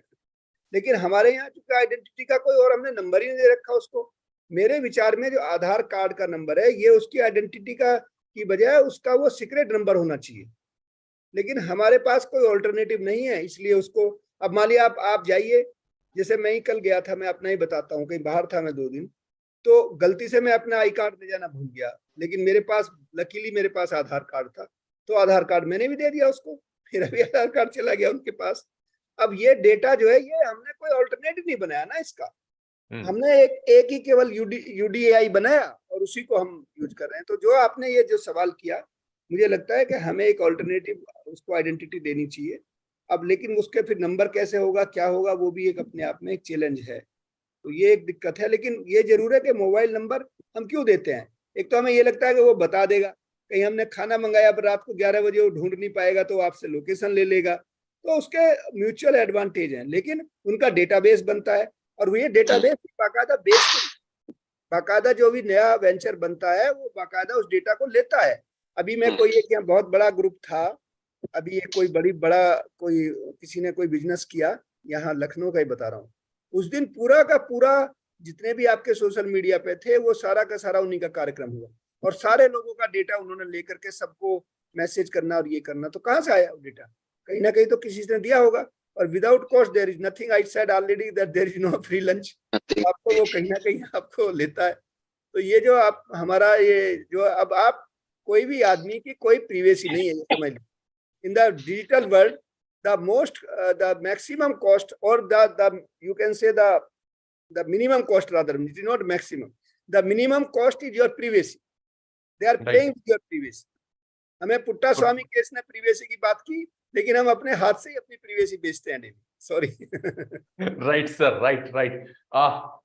जब भी टेक्नोलॉजी की बात आएगी तो हम यूथ को ही देखते हैं। तो फिर से मैं, हाँ बिल्कुल जोसेफ सर आपके पास ही पहुंच रहा हूँ। जी आपका बात कट गया था, let's continue. So sorry, I think my internet is being a little glitchy. There's one more thing that I wanted to mention, and this is very interesting. There was a study by Professor Beulah, who could not make it here today because she had a family emergency. And I have also done a similar study where, like how I mentioned about interviewing these convicts in prison, वो जो sample था, वो था individuals who were in prison for sexual assault cases. So this study was done in Tamil Nadu by Professor Beulah Shekhar, and what she found out was that most of these offenders जो prison में है, they were once victims of some abuse, of some sexual abuse, of some mental abuse, physical abuse, neglect, and ये लोग future में चले जाके offender बन गए हैं. So that's why ma'am used this term called victim turned offender. पहले वो victim था abuse का, चाइल्ड अब्यूज का, सेक्सुअल अब्यूज का, फिजिकल अब्यूज का, मेंटल अब्यूज का, और वो फ्यूचर में चले जाके when he became an adult became an offender. And this common trait was seen in almost 90-95% of the convicts जो prison में था, convicts जो interview किया था, ये एक common trait दिखाया गया. Now this was done in terms of sexual assault cases. Similarly, that's why I mentioned that in terms of understanding cyber criminals, we should be doing a research in India where we can try to understand the psychological profile of cyber criminals in India. There is a study by Maria and Jason from the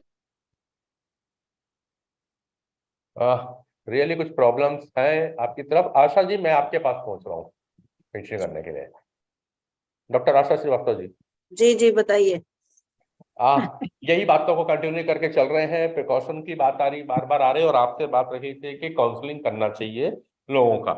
तो हम एक Goswami sir ने एक बहुत बढ़िया बात कही है, जो इन्होंने एक केस बताया कि रात को जो इनके पास फोन आया और वो सुसाइड वाली जो बात थी, तो इसमें मैं ये ऐड करना चाहूंगी, जितना एडोलसेंस है, ये जब मोबाइल है या ऑनलाइन गेमिंग जो चलता है, गेम करते हैं, गेम खेलते हैं बच्चे, और ऑनलाइन गेमिंग में फिर उसमें कुछ गेम ऐसे बनाए जाते हैं कि बच्चा सुसाइड अटेम्प्ट करता है। तो अगर इस तरह से हेल्पलाइन चले, जो नाइट में जो हेल्पलाइन ये काउंसलिंग के लिए या मेंटल हेल्थ के लिए, तो बच्चा इमीडिएटली अगर फोन करता है और कोई भी इंटरप्ट करके उसको 1 सेकंड के लिए काउंसलिंग भी कर देगा, तो वो सुसाइड नहीं करेगा। तो हम सुसाइड से रोक सकते हैं, क्योंकि बहुत से ऐसे गेम हैं जो बच्चे कंटिन्यूएशन खेलते हैं और उसी गेमिंग में उनको प्रोवोक किया जाता है, जिसमें वो सुसाइडल अटेम्प्ट करते हैं।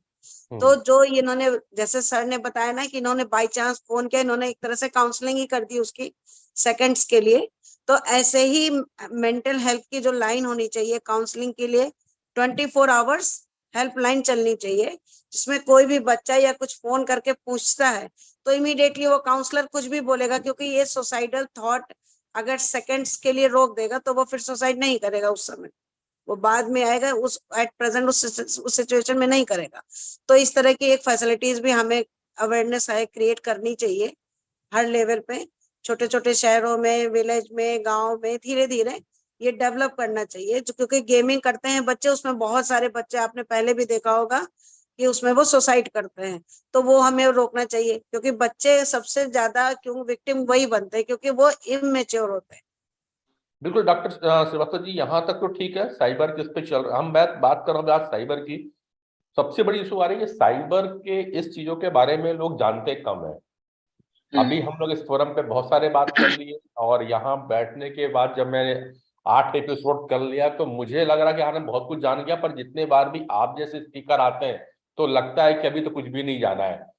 बात इतनी है कि हम स्कूल वगैरह में जाकर के, जो आपने कही बातें इसके पर में कि काउंसलिंग करना चाहिए, तो थोड़ा सा समझना कि स्कूल पे हम लोग किस तरह की बातें करके लोगों को समझाएं, बच्चों को खास करके। क्योंकि यहाँ पे एक बात आ गई जो रिथिन ने बोली कि हम फोटो को अपलोड करना नहीं छोड़ सकते, रील बनाना नहीं छोड़ेंगे, ये डाला ही जाएगा क्योंकि उससे उनको डोपामिन मिल रहा है। तो थोड़ा सा एक टिप्स चाहिए था नहीं मुझे तो आप लोगों से। डोपामिन अगर आप घर में ही क्रिएट कराएंगे तो बाहर क्यों ढूंढेगा? फिर मैं पहले भी भी तो स्कूल की डोपामिन बात कर रहा मिलता हूँ। था। घर पे तो एक चीज हो गई है पेरेंट्स को, अभी मैं पेरेंटिंग की और बाद में चलेंगे। यही सबसे बात मैं कहूंगी, जो स्कूल है, सोसाइटी हमारी अगर डोपामिन क्रिएट करा दे तो हमें इतना इंटरनेट पे सर्च करने की जरूरत नहीं पड़ेगी। इसीलिए राइट, काउंसलिंग की जरूरत है। बिल्कुल। तो पांडे जी मैं आना चाहती हूँ मैं थोड़ी आ देर रहा के हूँ लिए। मैडम, थोड़ा सा और परिचय करता चला चलूँ, और बीच में लूंगा, बहुत आपको सारे लूंगा मैडम। डेरिवेटिव्स हैं।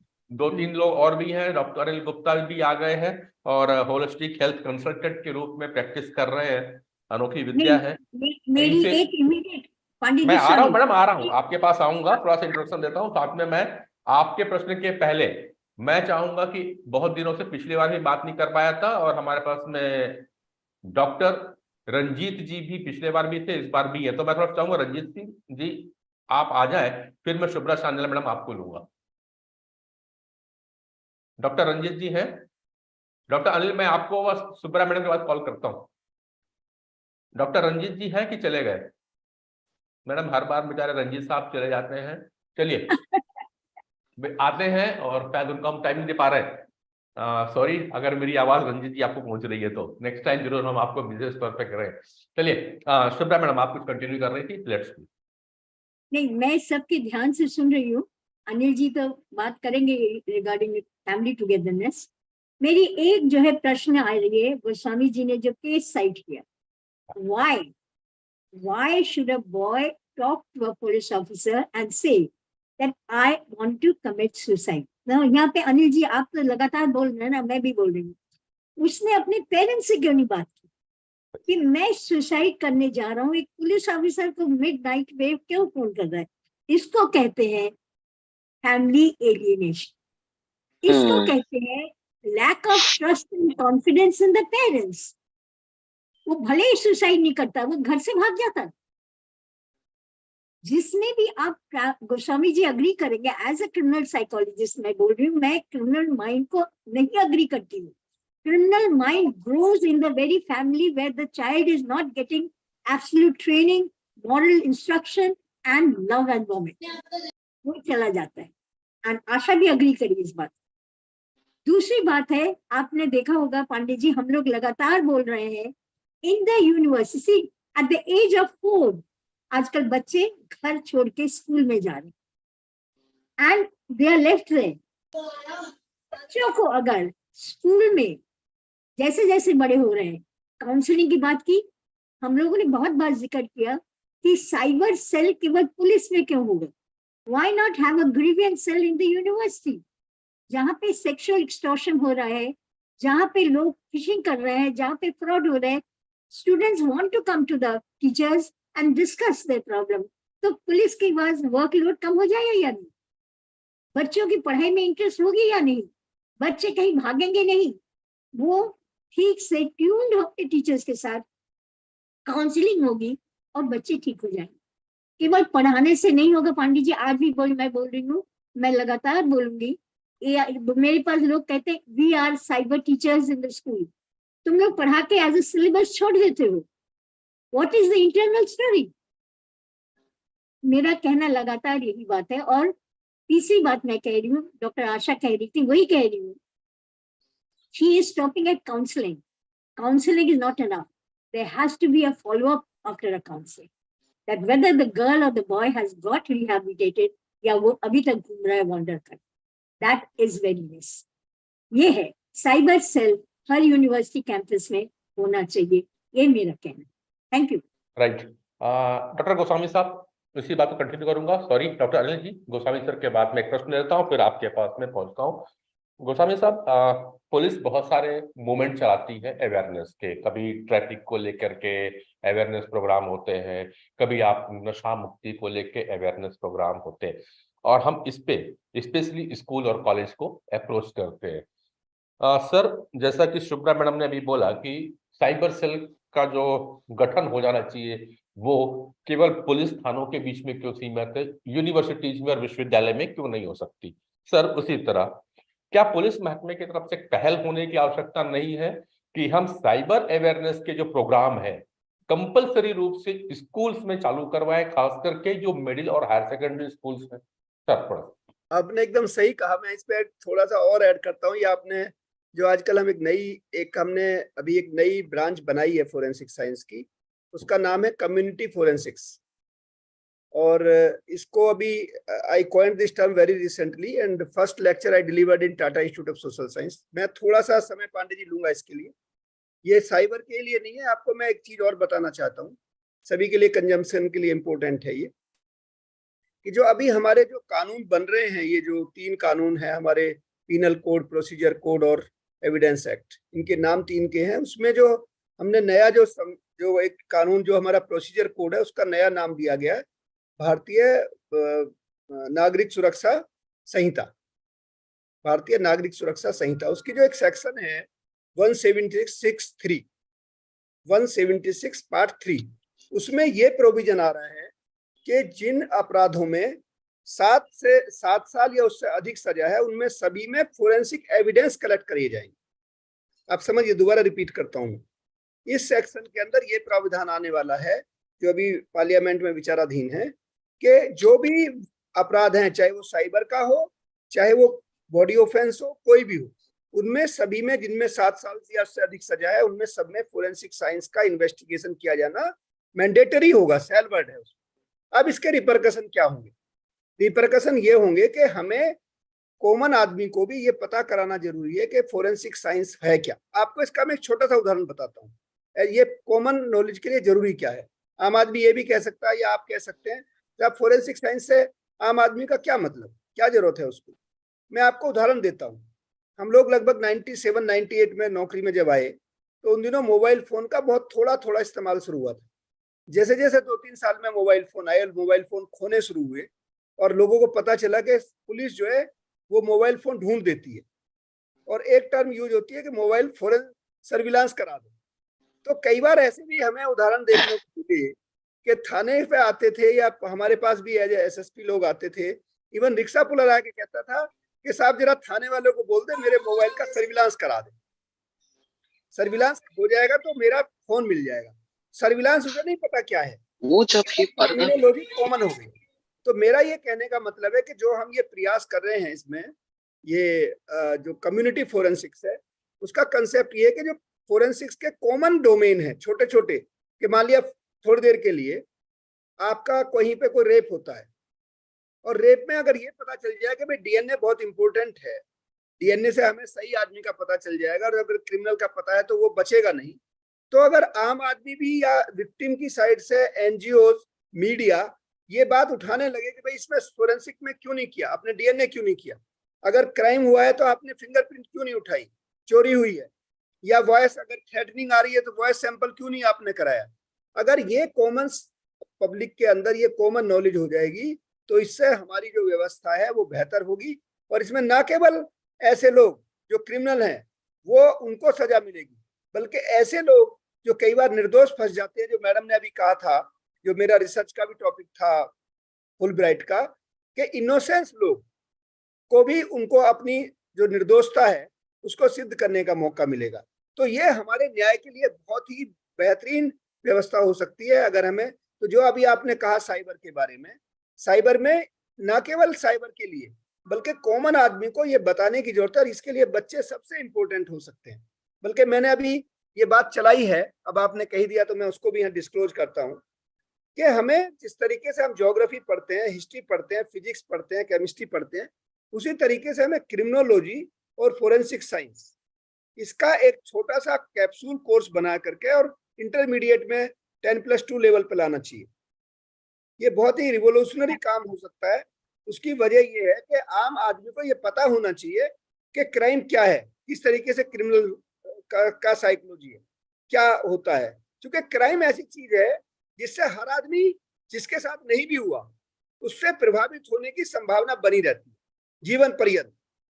और क्राइम में तो आदमी मरने के बाद भी किसी को बदनाम कर दिया जाए तो वो भी उसके साथ इवन मरने के बाद भी क्राइम हो सकता है। तो क्राइम के बारे में एक बेसिक जानकारी होना, उसको कैसे हैंडल किया जाता है, उसकी फोरेंसिक के बारे में बेसिक जानकारी होने से हमारे समाज में बहुत बड़ा परिवर्तन आ सकता है। और जिस चीज को हम यहाँ हैंडल करने की बात कर रहे हैं, उस लेवल पे अगर हम 10+2 लेवल पे अगर इस चीज को देंगे तो ना केवल फोरेंसिक ये साइबर क्राइम, बल्कि एक जनरल अवेयरनेस लोगों में आएगी, जो मेरा मानना है। तो ये केवल साइबर के लिए नहीं है, ये एक ओवरऑल अंडरस्टैंडिंग की जरूरत है बच्चों को इस दिशा में।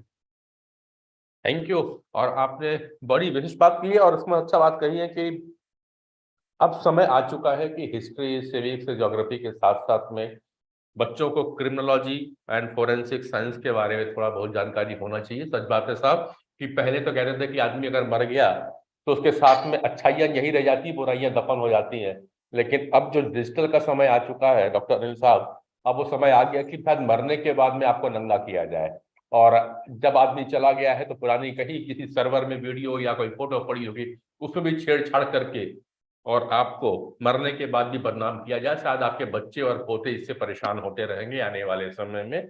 तो इसके लिए जरूरत है इन चीजों की, और उम्मीद करते हैं साहब जल्दी आ जाए भारतीय नागरिक सुरक्षा संहिता का यह धारा, ताकि लोगों को अपनी जो क्या बोलती है अपराधी नहीं है उसको साबित करने का मौका मिल सकेगा।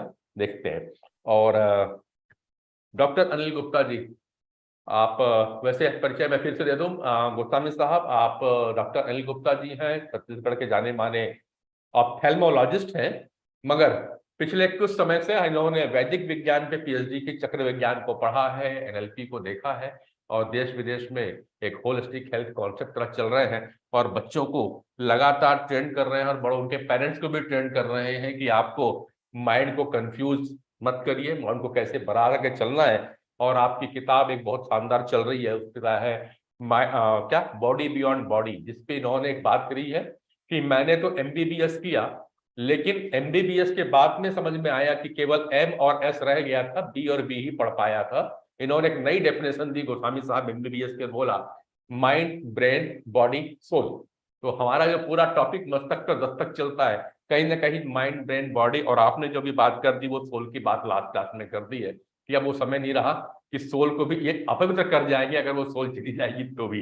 तो डॉक्टर अनिल गुप्ता जी, स्पेसिफाई बातें बाकी सब हुई, यहाँ जो चल रहा था वो चल रहा था कि बच्चों को समझाने की आवश्यकता है। जहां पे एक और आया यूथ हमारे पास में, रितिन जी, उन्होंने कहा नहीं, आप नहीं रोक सकते किसी को, ये यूथ है और इनको अपनी फोटो अपलोड करने में डोपामिन सीक्रेट होता है जिससे मजा आता है, और मजा आएगा सर वहीं पे काम होगा।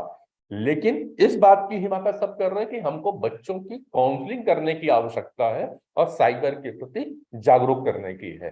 तो नया विषय आपके साथ में थोड़ा सा आपसे शेयर लें कि काउंसलिंग कैसे की जाए बच्चों की, पेरेंट्स की, और स्कूल की ओर क्या मुहिम चलाई जा सकती है, थोड़ा सा एक होलिस्टिक व्यू में आपसे समझता हूँ। नमस्कार शुभ्रा मैम, नमस्कार गोस्वामी सर, और आप सभी को भी सादर प्रणाम। तो जैसे अभी जो बातें चल रही थी, शुभ्रा मैम की बात भी मैं सुना, गोस्वामी सर की बात सुना, यस, बेसिकली हमें एक अवेयरनेस लाने की जरूरत है बच्चों के अंदर, जो बात निकल कर आई। और दूसरा, कुछ न कुछ क्रिमिनल लॉज भी बनाने की जरूरत है ताकि इन चीजों को रोका जा सके। लेकिन मैं जो बात कर रहा हूं, मैं बात कर रहा हूं होलिस्टिक मतलब माइंड, ब्रेन, बॉडी, सोल। तो हमें बच्चों का स्कूल और कॉलेज में जो उसका एक लेवल पे डेवलप हो रहा है, उसके ब्रेन को डेवलप किया जा रहा है, उसको कैरियर के लेवल पर एक अच्छी एजुकेशन मिल रही है, लेकिन उसका होलिस्टिक डेवलपमेंट नहीं हो रहा है, यानी उसे माइंड के बारे में नहीं समझाया जा रहा है। फोरेंसिक साइंस हमारे मेडिकल साइंस का एक हिस्सा होती थी एमबीबीएस के अंदर, और वहां पर यह बताया जाता था कि कुछ क्रिमिनल पर्सनैलिटीज, साइकोपैथ जिन्हें हम कहते हैं, वो अलग से दिखाई देते हैं और यही लोग बाद में बड़े बड़े क्राइम करते हैं। लेकिन कहीं ना कहीं उसके पीछे की अगर साइकोलॉजी हमें पढ़ना हो कि वो जो क्रिमिनल माइंड है जैसा उन्होंने कहा, जोसेफ सर ने भी कहा कि बचपन में उनके साथ कुछ बैड एक्सपीरियंसेस हुए होते हैं, इसीलिए वो क्राइम की तरफ टर्न हो गए हैं। ये दोनों ही बातें बिल्कुल सही हैं। तो बात ये आती है कि हमें बच्चों के होलिस्टिक डेवलपमेंट की शुरुआत करनी होगी। अब बच्चों को होलिस्टिक डेवलपमेंट कहाँ पर करवाया जाए? अगर हम स्कूल के अलावा उनके लिए कोई अलग कोर्स लेकर आते हैं, उन्हें आश्रम भेजें या किसी सेंटर में भेजें, तो बच्चों का कॉमन कंप्लेन है कि उनके पास टाइम ही नहीं, क्योंकि स्कूल का सिलेबस, ट्यूशन, कोचिंग, इन सब में मिला के ही उनका पूरा दिन चला जाता है। उनके पास खुद के लिए ही समय नहीं, तो एक्स्ट्रा कहाँ दिया जाए? तो इसीलिए जैसे शुभ्रा मैम ने कहा कि स्कूल के अंदर ही हमारे जो सब्जेक्ट्स हैं, जो इतने सारे सब्जेक्ट्स हम पढ़ रहे हैं, physics, chemistry, botany, geology, mathematics, trigonometry, बहुत सारे सब्जेक्ट पढ़ाए जा रहे हैं। तो कुछ नहीं, बस बचपन से यानी नर्सरी से लेकर ग्रेजुएशन और पोस्ट ग्रेजुएशन तक हमें एक नया सब्जेक्ट लाना होगा, और वो सब्जेक्ट एक एक्स्ट्रा कंपल्सरी सब्जेक्ट होगा, और इस सब्जेक्ट में सारी चीजों का समावेश होगा। मतलब उसके अंदर अवेयरनेस भी आएगी, कम्युनिटी फोरेंसिक की जैसे हम बात कर रहे हैं, यानी कहीं ना कहीं प्रिवेंशन की बात कर रहे हैं, प्रिवेंटिव साइकोलॉजी, कि पहले से ही उसको साइकोलॉजी का डीप पार्ट समझा दिया जाए कि क्या उसके साथ चल रहा है, जहां वो अपने साइकोलॉजी को खुल के बात भी करेगा और दूसरों की साइकोलॉजी को भी समझेगा, और अपने ही माइंड में साइकोलॉजिकल जो प्रॉब्लम्स आने की इश्यू चल रहे हैं वो आगे नहीं आने देगा। दूसरा, इसी के अंदर सोल के लेवल पर स्पिरिचुअलिटी, मोरालिटी और एथिक्स, ये भी सिखाए जाए इसी डिपार्टमेंट के अंदर, क्योंकि केवल अवेयरनेस से या केवल साइकोलॉजी सिखाने से प्रॉब्लम का सॉल्यूशन नहीं मिलेगा। जो स्पिरिचुअलिटी, जो एथिक्स, जो मोरालिटी हमारे नाना नानी, दादा दादी या गुरुजन पहले देते थे, उसकी वजह से हमारे अंदर कुछ प्रिंसिपल आते थे, कुछ एथिक्स आते थे, कुछ संस्कार होते थे, जिसकी वजह से आज हम बड़े होने के बाद भी बहुत सारे गलत कार्यों से अपने आप पीछे हट जाते हैं। लेकिन अब कहीं ना कहीं बच्चों के पास जो एजुकेशन सिस्टम का जो लोड है, जो मेन सब्जेक्ट का लोड है, वो इतना ज्यादा है कि वो किसी दूसरे सब्जेक्ट की तरफ चाहकर भी टाइम नहीं दे पा रहे हैं। लेकिन जब उन्हें कंपल्शन की तरह ये सब्जेक्ट पढ़ना होगा कि एक सब्जेक्ट आपको ये है, और उसमें जब बातें होंगी, और केवल बातें नहीं, वहां प्रैक्टिकल करवाए जाए, इसके लिए हमें टीचर्स भी बहुत अच्छे लगेंगे, चाहे वो स्पिरिचुअल गुरुज हो, चाहे वो साइकोलॉजिस्ट हो, और हम सब जैसे यहाँ जो लोग बैठे हुए हैं, जो एक्सपर्ट्स हैं, ये अपने अपने कुछ लेक्चर्स वहां पर उन स्कूलों में देंगे। ऐसे बहुत सारे इंटेलेक्चुअल लोग हैं, बुद्धिजीवी वर्ग है, जो अपना कंट्रीब्यूशन सोसाइटी में देना चाहता है लाइफ के एक्सपीरियंस को। अगर उस प्रकार का डिपार्टमेंट हर स्कूल में, हर कॉलेज में, हर यूनिवर्सिटी में होगा, तो ये इंटेलेक्चुअल वर्ग ही अपने अपने लाइफ एक्सपीरियंस को जब वहां शेयर करेगा, तो वो बहुत सारे प्रैक्टिकल एग्जाम्पल होंगे जो बच्चों को गुमराह होने से रोकेंगे, सुसाइड से रोकेंगे, और बाद में कहीं ना कहीं साइबर क्राइम से भी रोकेंगे। तो मेरा कहना यही है, होलिस्टिक डेवलपमेंट ऑफ चाइल्ड करना होगा, और ये कहीं और नहीं हो सकता, स्कूल कॉलेज में ही हो सकता है। ये एजुकेशन सिस्टम का हिस्सा बनाना होगा, इसमें साइकोलॉजी भी लानी होगी, अवेयरनेस भी लाना होगा, स्पिरिचुअलिटी, मॉरल और एथिक्स भी लाने होंगे। शायद तभी हमारे एजुकेशन का सही मतलब होगा। और कहीं ना कहीं पांडे जी, जो हमने लाइफ कैंपस की शुरुआत की थी, उसका भी एक मोटो यही था कि जो चीजें हम स्कूल और कॉलेज में नहीं सीख पाते, और जो लाइफ को जीने के लिए जरूरी हैं, वो लाइफ कैंपस में लाई जाएंगी। इस प्रकार की बातें आज जो आप यहाँ कर रहे हैं, शुभ्रा मैडम ने जो बहुत अच्छा इनिशिएटिव लिया, और इतना अच्छा बुद्धिजीवी वर्ग हमारे साथ जुड़ रहा है, मैं तो सबका थैंक यू कहूंगा कि अपना कीमती समय निकालकर आप अपने अपने लाइफ के real examples, real experiences share कर रहे हैं। ये बहुत लोगों की लाइफ में बदलाव ला रहा है। तो ये जो छोटा सा प्रयास है, ये तो एक चिंगारी है। आने वाले समय में शायद ये सारी चीजें धीरे धीरे अब लोग फील कर रहे हैं, स्कूल कॉलेज में लाने की जरूरत है। जैसे पांडे जी, हमने मैथ्स यूनिवर्सिटी में बात किया, रावतपुरा सरकारी यूनिवर्सिटी में, जो रायपुर की यूनिवर्सिटीज हैं, इवन हमने आयुष यूनिवर्सिटी में भी बात किया, सबके वीसी सर से बात हुई, तो सब एग्री कर रहे हैं कि हाँ, लाने की जरूरत है। शायद ऊपर से एक एजुकेशन डिपार्टमेंट, एजुकेशन मिनिस्ट्री और हायर लेवल से भी अप्रोच की जरूरत है, और नीचे से हमें भी साइड बाय साइड एक अवेयरनेस लेकर आनी है। इतना सही मैं कहना चाहूंगा, और एक बार फिर से आप सबका धन्यवाद करना चाहूंगा कि आपने इतना कीमती समय निकालकर इस अच्छे टॉपिक पर बात की। Thank you doctor Anil. और बिल्कुल हम लगातार अपने लेवल पे इस यूनिवर्सिटीज में, यहाँ के 2 यूनिवर्सिटीज में हमने बात की है, और हमारा काम पाइपलाइन पे है, बहुत जल्दी ओके भी हो जाएगा डॉक्टर शुभ्रा जी, कि हम इस मुहिम पे बात करने जा रहे हैं, और माइंड ब्रेन बॉडी को समझाने के लिए कुछ MOU साइन भी हो चुका है एक यूनिवर्सिटी के साथ में, कुछ जगहों पे पेंडिंग है अभी। तो आगे भी है और स्कूल की ओर भी हम आगे बढ़ेंगे, कॉलेज की भी आगे बढ़ेंगे और साइबर के ऊपर पे कंटिन्यू बात भी करेंगे कि साइबर सेल वहां पे बन सके। और जो बातें डॉक्टर अनिल ने कही कि एक होलिस्टिक एस्पेक्ट में समझने की जरूरत है, तो स्कूल कॉलेज में भी ये हो जाएगा तो बहुत अच्छा होगा और हम बहुत से लोगों को बचा पाएंगे। बाकी तब तक के लिए मस्तक पे दस्तक हम देते ही रहेंगे। और समय हो चुका, किसी के पास अगर कोई क्वेश्चंस है आज हमारे जो गेस्ट यहाँ पे आए हैं उनके लिए, या अभी तक जो टॉपिक्स हुई हैं, तो वी वेलकम फॉर दैट। और मैं 1 मिनट का समय आप लोग को कर रहा हूँ, आप अपने माइक ऑन करके पूछ सकते हैं। और तब तक आप क्वेश्चन करें, समय भी इजाजत मांग रहा है, हम फिर आगे बढ़ रहे हैं। बस लास्ट में पूरे सेशन का कंक्लूजन के लिए मैं केवल 2-2 मिनट अपने सारे गेस्ट डॉक्टर सुब्रा मैडम से भी रिक्वेस्ट करूंगा, डॉक्टर गोस्वामी जी से भी करूंगा, रितिन जी से भी और आशा जी से भी करूंगा। केवल 2 मिनट पे कंक्लूड करेंगे और अपने एक संदेश छोड़ते हुए चलेंगे, आज का कंक्लूजन होगा। तो मेरे ख्याल से क्वेश्चन किसी के नहीं आ रहे, किसी के माइक ऑन नहीं हुए हैं अभी तक। तो सबसे पहले यंगेस्ट पीपल जोसेफ जी से आपसे ले लेता हूं। जोसेफ जी, आज का कंक्लूजन कमेंट्स आपकी ओर से। सर मेरा ऑडियो सुनाई दे रहा है? हाँ, या Okay.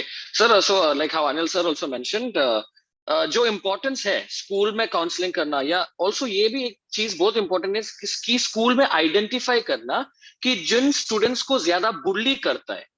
Some of the students who are usually bullied or ragged in school, according to the study from Cambridge University, से ये पता चल गया था कि साइबर बुलिंग जो लोग ज्यादा करता है स्टूडेंट्स, वो स्टूडेंट्स होते हैं जो रियल लाइफ में बुली हो जाता है.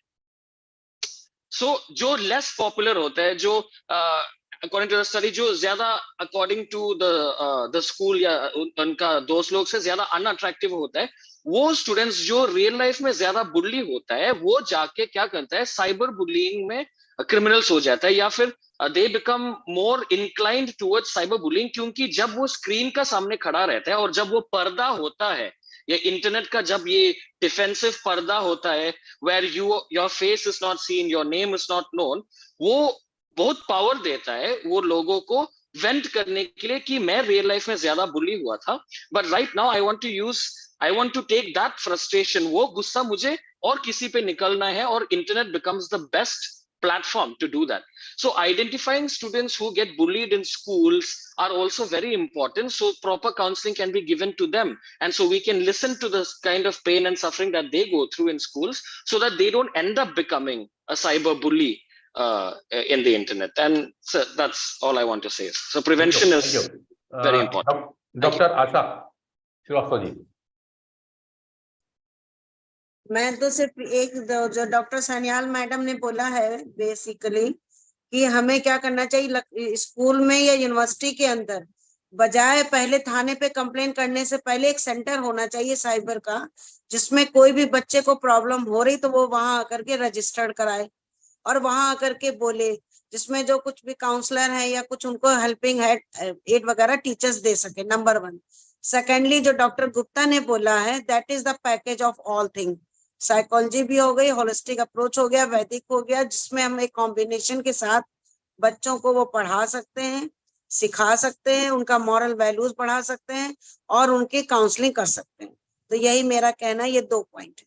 धन्यवाद. Thank you. डॉक्टर गोस्वामी साहब, लास्ट 2 मिनट्स. काफी मेरे ख्याल से सारी चीजें हो गई हैं, कुछ ऐसा बहुत कहने के लिए ज्यादा कुछ बचा नहीं है. मैं अंत में यही कहना चाहूंगा कि एक तो जैसा कहा कि प्रिवेंशन के तौर पे हम लोग सबसे ज्यादा मेहनत करें, अवेयरनेस फैलाएं लोगों के अंदर और कैच देम यंग, क्योंकि सबसे ज्यादा जो है बच्चे, अगर हम वहीं से हम टेकअप करेंगे तो निश्चित रूप से उसका असर पड़ेगा. और हम इसमें एक मोटिवेशन ये भी लाएं कि लोग जो है बहुत सारे क्लासेज में एक्टिवेट होते हैं, उनको ये भी करें कि हर बच्चा जो है 3-4 लोगों को और भी लोगों को वो मोटिवेट करे और उनको अवेयर करे. तो ये भी बच्चों के लिए एक मोटिवेशन हो सकता है, क्योंकि ये मैंने एक्सपेरिमेंट बहुत पहले थोड़ा लिटरेसी को कराने में किया था, करीब 98-99 में, कि हमने बच्चों को अपने घरों में 5-5 लोग जो निरक्षर थे उनको साक्षर बनाने का प्रयास कराया और ये बड़ा सक्सेसफुल हुआ. तो अगर हम स्कूल में इस तरीके का कॉम्पिटिशन करें कि भाई आपने किन 5 लोगों को साक्षर बनाया इसमें, और कुछ साक्षरता के इसमें कुछ पैरामीटर बना दें, मतलब डिजिटल लिटरेसी या जो भी उसका नाम देना चाहे, तो कुछ भी है, मतलब अवेयरनेस करनी, कितने लोगों को आपने ये किया, अगर उनको कुछ इस तरीके का कोई कोई पब्लिक में जिन्होंने ज्यादा उसमें एफर्ट किए या ऐसा है, कुछ ऐसा उनका कोई सम्मान करें या उनको कोई सर्टिफिकेट दे, तो उससे मोटिवेशन होगा और लोगों में अवेयरनेस बहुत जरूरी है। उसके अलावा जब कोई घटना घटी तो अभी भी मुझे लगता है पुलिस ऑफिसर के तौर पे कि अभी हमारी जो व्यवस्थाएं हैं, जो हमारे संसाधन हैं, इतना क्राइम हो रहा है, बहुत कम रिपोर्ट होता है और उसके बाद बहुत कम रजिस्टर होता है। पहले तो क्राइम जो हो रहा है उसको थाने पे ही नहीं जाता, कोई जाते हैं तो उनमें से रजिस्टर नहीं हो पाते, जो रजिस्टर होते हैं उनके ठीक से इन्वेस्टिगेशन होने के लिए हमारे संसाधन अभी और बढ़ाने की आवश्यकता है। निश्चित रूप से उत्तर प्रदेश में, जैसे मैं उदाहरण दूं कि काफी थाने इसमें खुल रहे हैं, साइबर के नए नए थाने खोले जा रहे हैं, लेकिन जितना वॉल्यूम बढ़ता चला जा रहा है उसको देखते हुए अभी इसमें और भी कैपेसिटी बिल्डिंग की आवश्यकता है। और ऐसे ही कि मेरा ये भी मानना है इसमें कि हम इसे क्रिमिनल की बजाय अगर हम इसमें कुछ मामलों को सिविल साइड में भी लेके जाएं, कि जैसे उनको डैमेज के लिए या उसके, चूंकि सब लोगों को क्रिमिनल बनाने से भी कोई फायदा नहीं है, तो सिविल साइड में भी हम इस पे कर सकते हैं कि कुछ उनका दंड मिले उनको, या कोई और इस तरीके का फाइनेंशियल कुछ हो कोई और। तो हमें हर चीज को क्रिमिनलाइज करने की बजाय भी, के बजाय उनके कुछ और भी हमें सोशल रेमेडी भी देखनी चाहिए कि कैसे हम, क्योंकि कोई बच्चे ने मान लिया कोई मिसचीफ कर दी, पकड़ा गया वो, अब उसे हम क्या सीधे जेल भेज दें? तो क्या हम उसको और ज्यादा, वी आर थ्रोइंग हिम और her into a deep neck crime. तो इसके हमें ऑल्टरनेटिव भी ढूंढने पड़ेंगे। तो इसमें डिटेल रिसर्च की आवश्यकता है, जिससे हम और बेहतर तरीके का जो हम इसका जस्टिस सिस्टम को इम्प्रूव करने की आवश्यकता है। Thank you. Thank you, thank you. बस डॉक्टर शुभ्रा श्यामलाल जी आपकी ओर चलेंगे। बहुत अच्छी बात कर दी है। और एक अच्छी चीज आ गई है कि अब हमें साक्षर बहुत से लोग बन चुके हैं देश में, सभी जगह 75% से ऊपर की साक्षरता रेट आ चुकी है। पर वाकई डॉक्टर साहब, मैं आपकी बात से सहमत हूँ कि डिजिटलाइजेशन में लिटरेसी की कमी है। वो चाहे ग्रेजुएट हो या पोस्ट ग्रेजुएट हो, डिजिटलाइज लिटरेसी उसकी बहुत कम है। तो ये वर्ड अच्छा आ गया है, डिजिटल लिटरेसी के नाम से भी एक कैंपेन चलाया जा सकता है। आगे हम भी बात करेंगे। आपको कई वर्ड दिए पांडे जी। जी आज बहुत सारे टिप्स आपके पास आ गए हैं और मैंने बहुत सारे नोट करके रखे हुए हैं। हाँ, आप हमारे इस ये जो कम्युनिटी फोरेंसिक्स है, इसको भी मैं चाहूंगा कि इसको थोड़ा सा प्रमोट करने की आवश्यकता है, क्योंकि लोगों में अवेयरनेस होगी। Awareness is the root cause of promoting rights. तो अवेयरनेस बिल्कुल सर, इस विषय पे भी हम आगे बात करेंगे सर। मैं जैसे कि आज का प्रोग्राम को यूट्यूब पे कर दिया और अभी आपकी जितनी बातें आपने की है उसको हम छोटे छोटे पार्ट में कट करेंगे, जिसको यूथ पसंद करता है 3 मिनट 4 मिनट की रील और वीडियोस में लाने की हम कोशिश करेंगे मेरे टेक्निकल स्टाफ के माध्यम से, और उसको डालेंगे ताकि अधिक अधिक अवेयर हो सके। और मैं जितनी भी यूनिवर्सिटीज के लोग यहाँ बैठे हैं और जो मेरे कलीग्स हैं, मैं चाहूंगा कि उन लोग भी अपने यहाँ छोटे छोटे कार्यक्रम इस देश पे कराएं, और आपका हम गाइडेंस लेते रहेंगे, आपका अनुभव बीच बीच में लेते रहेंगे। जरूर। डॉक्टर शुभ्रा जी आपके पास चलेंगे लास्ट कमेंट्स की और क्लोज करूंगा आज के सेशन को। मैं जो है ये बोलना चाह रही थी कि मेरे गोस्वामी जी का वेवलेंथ और मेरे वेवलेंथ मिल रहे हैं, इसलिए कि मैं MHA में क्रिमिनल जस्टिस सिस्टम ये सब भी पढ़ाती रही पुलिस वालों को। मेरा कहना है कि what we are doing is a preventive measure. We are trying to take up the causal factors और हम लोग अवेयरनेस कर रहे हैं, पर डेटरेंस कहाँ हो रहा है? Goswami ji, you will agree with me कि क्रिमिनल जस्टिस सिस्टम जब क्राइम इस तरह के आ रही है, then there should also be an awareness. 3 साल की आप सजा दे रहे हैं, उसके बाद आप, it is a bailable offense, 3 years imprisonment. Now these people going out further motivated. Prison is not a system or an institution of rehabilitation for these. मैंने बहुत prisons all over India visit की है और मैंने notice की है कि these type of crimes, they remain as under trials. By the time conviction comes, they go. अब उसमें क्या हो रहा है कि उस इंस्टीट्यूशन के अंदर which called prison, वो लोग सीख रहे हैं और भी बेहतर तरीके से इस तरह के क्राइम करने। They know that the money is somewhere stacked, and after 3 years they are going out. Now what Ritin said is something, Goswami ji, there is in psychology we talk of the word rejection plus rejection is equal to frustration. Rejection plus rejection is equal to frustration. अब ये बच्चे youngsters, मैंने भी एक paper लिखी है which is under publication, which talks about cyber crime, victim offender relation. Age groups, they are in the adolescent or upper adolescent stage, whereas vulnerable victims are crossing all age bars. अब मेरा कहना है deterrence हो रही है, नहीं हो रही है। ये जो 3 साल अंदर घुसे हैं वे लोग और लर्न कर रहे हैं how to do new techniques. इसीलिए गोस्वामी जी मैंने शुरू में ही कहा it is an organise crime. Sharda Prasad ji ने भी कहा you simply don't catch these people youngsters और उनको जेल में डाल दीजिए। वो और भी जो है they are victim of their own circumstances और लर्निंग कर रहे हैं, क्रिमिनल बिहेवियर और लर्न कर रहे हैं। और जो मेन लोग हैं गोस्वामी जी, जो किंग पिन्स हैं, वो बाहर हैं। यू विल अग्री दैट वो बाहर हैं। It's an organise crime. पैसे क्रॉस कर रहे हैं, आईएसआई में भी पैसे जा रहे हैं, they are moving from here to there. तो why is it not the court और the system judiciary taking this offence seriously? मेरा ये question mark. Criminal justice system should do deterrent measure, not beat them. अगर आप 3 साल के लिए भी अंदर रख रहे हैं, गोस्वामी जी विल एग्री कि इनको वहां से हटाइए, काउंसलिंग करिए, इनको रिहैबिलिटेट करिए, इनको कुछ नौकरी दीजिए, they will come out as decent person. I think you will agree that. बल्कि वो लोग क्या हो रहे हैं, they are getting further criminalized. आपने wrongful conviction में किया है, मैं पढ़ी हूँ prisons में, मैं visit की हूँ। एक आदमी innocent victim वो क्रिमिनल बन जाता है, क्रिमिनल गैंग में रहते रहते जेल के अंदर। तो मैं समझ रही हूँ कि there should be a balance between prevention and deterrence. Yes, very right. Thank you. हम लोग बोलते जाएंगे, करते जाएंगे गोस्वामी जी, पर जब तक टेल एंड में काम सही नहीं होगा कुछ नहीं होगा। जी। तो थैंक यू टू ऑल। और इसके साथ में आज समय भी हुआ और बहुत अच्छी कई बातें आई, बहुत सारी। गोस्वामी साहब निश्चित रूप से हम आपका बड़े लंबे समय से इंतजार कर रहे थे कि गोस्वामी सर आएंगे, और ठीक है सर दे रहा है, लेकिन बहुत सारी जानकारियां आप देके चले गए हैं। और मुख्य मुद्दे पे बात हुई कि कम्युनिटी फोरेंसिक जैसे एक नया विषय आप दे रखे हैं, और डॉक्टर सुब्रह सान्याल जी का सानिध्य हमारे साथ रहेगा।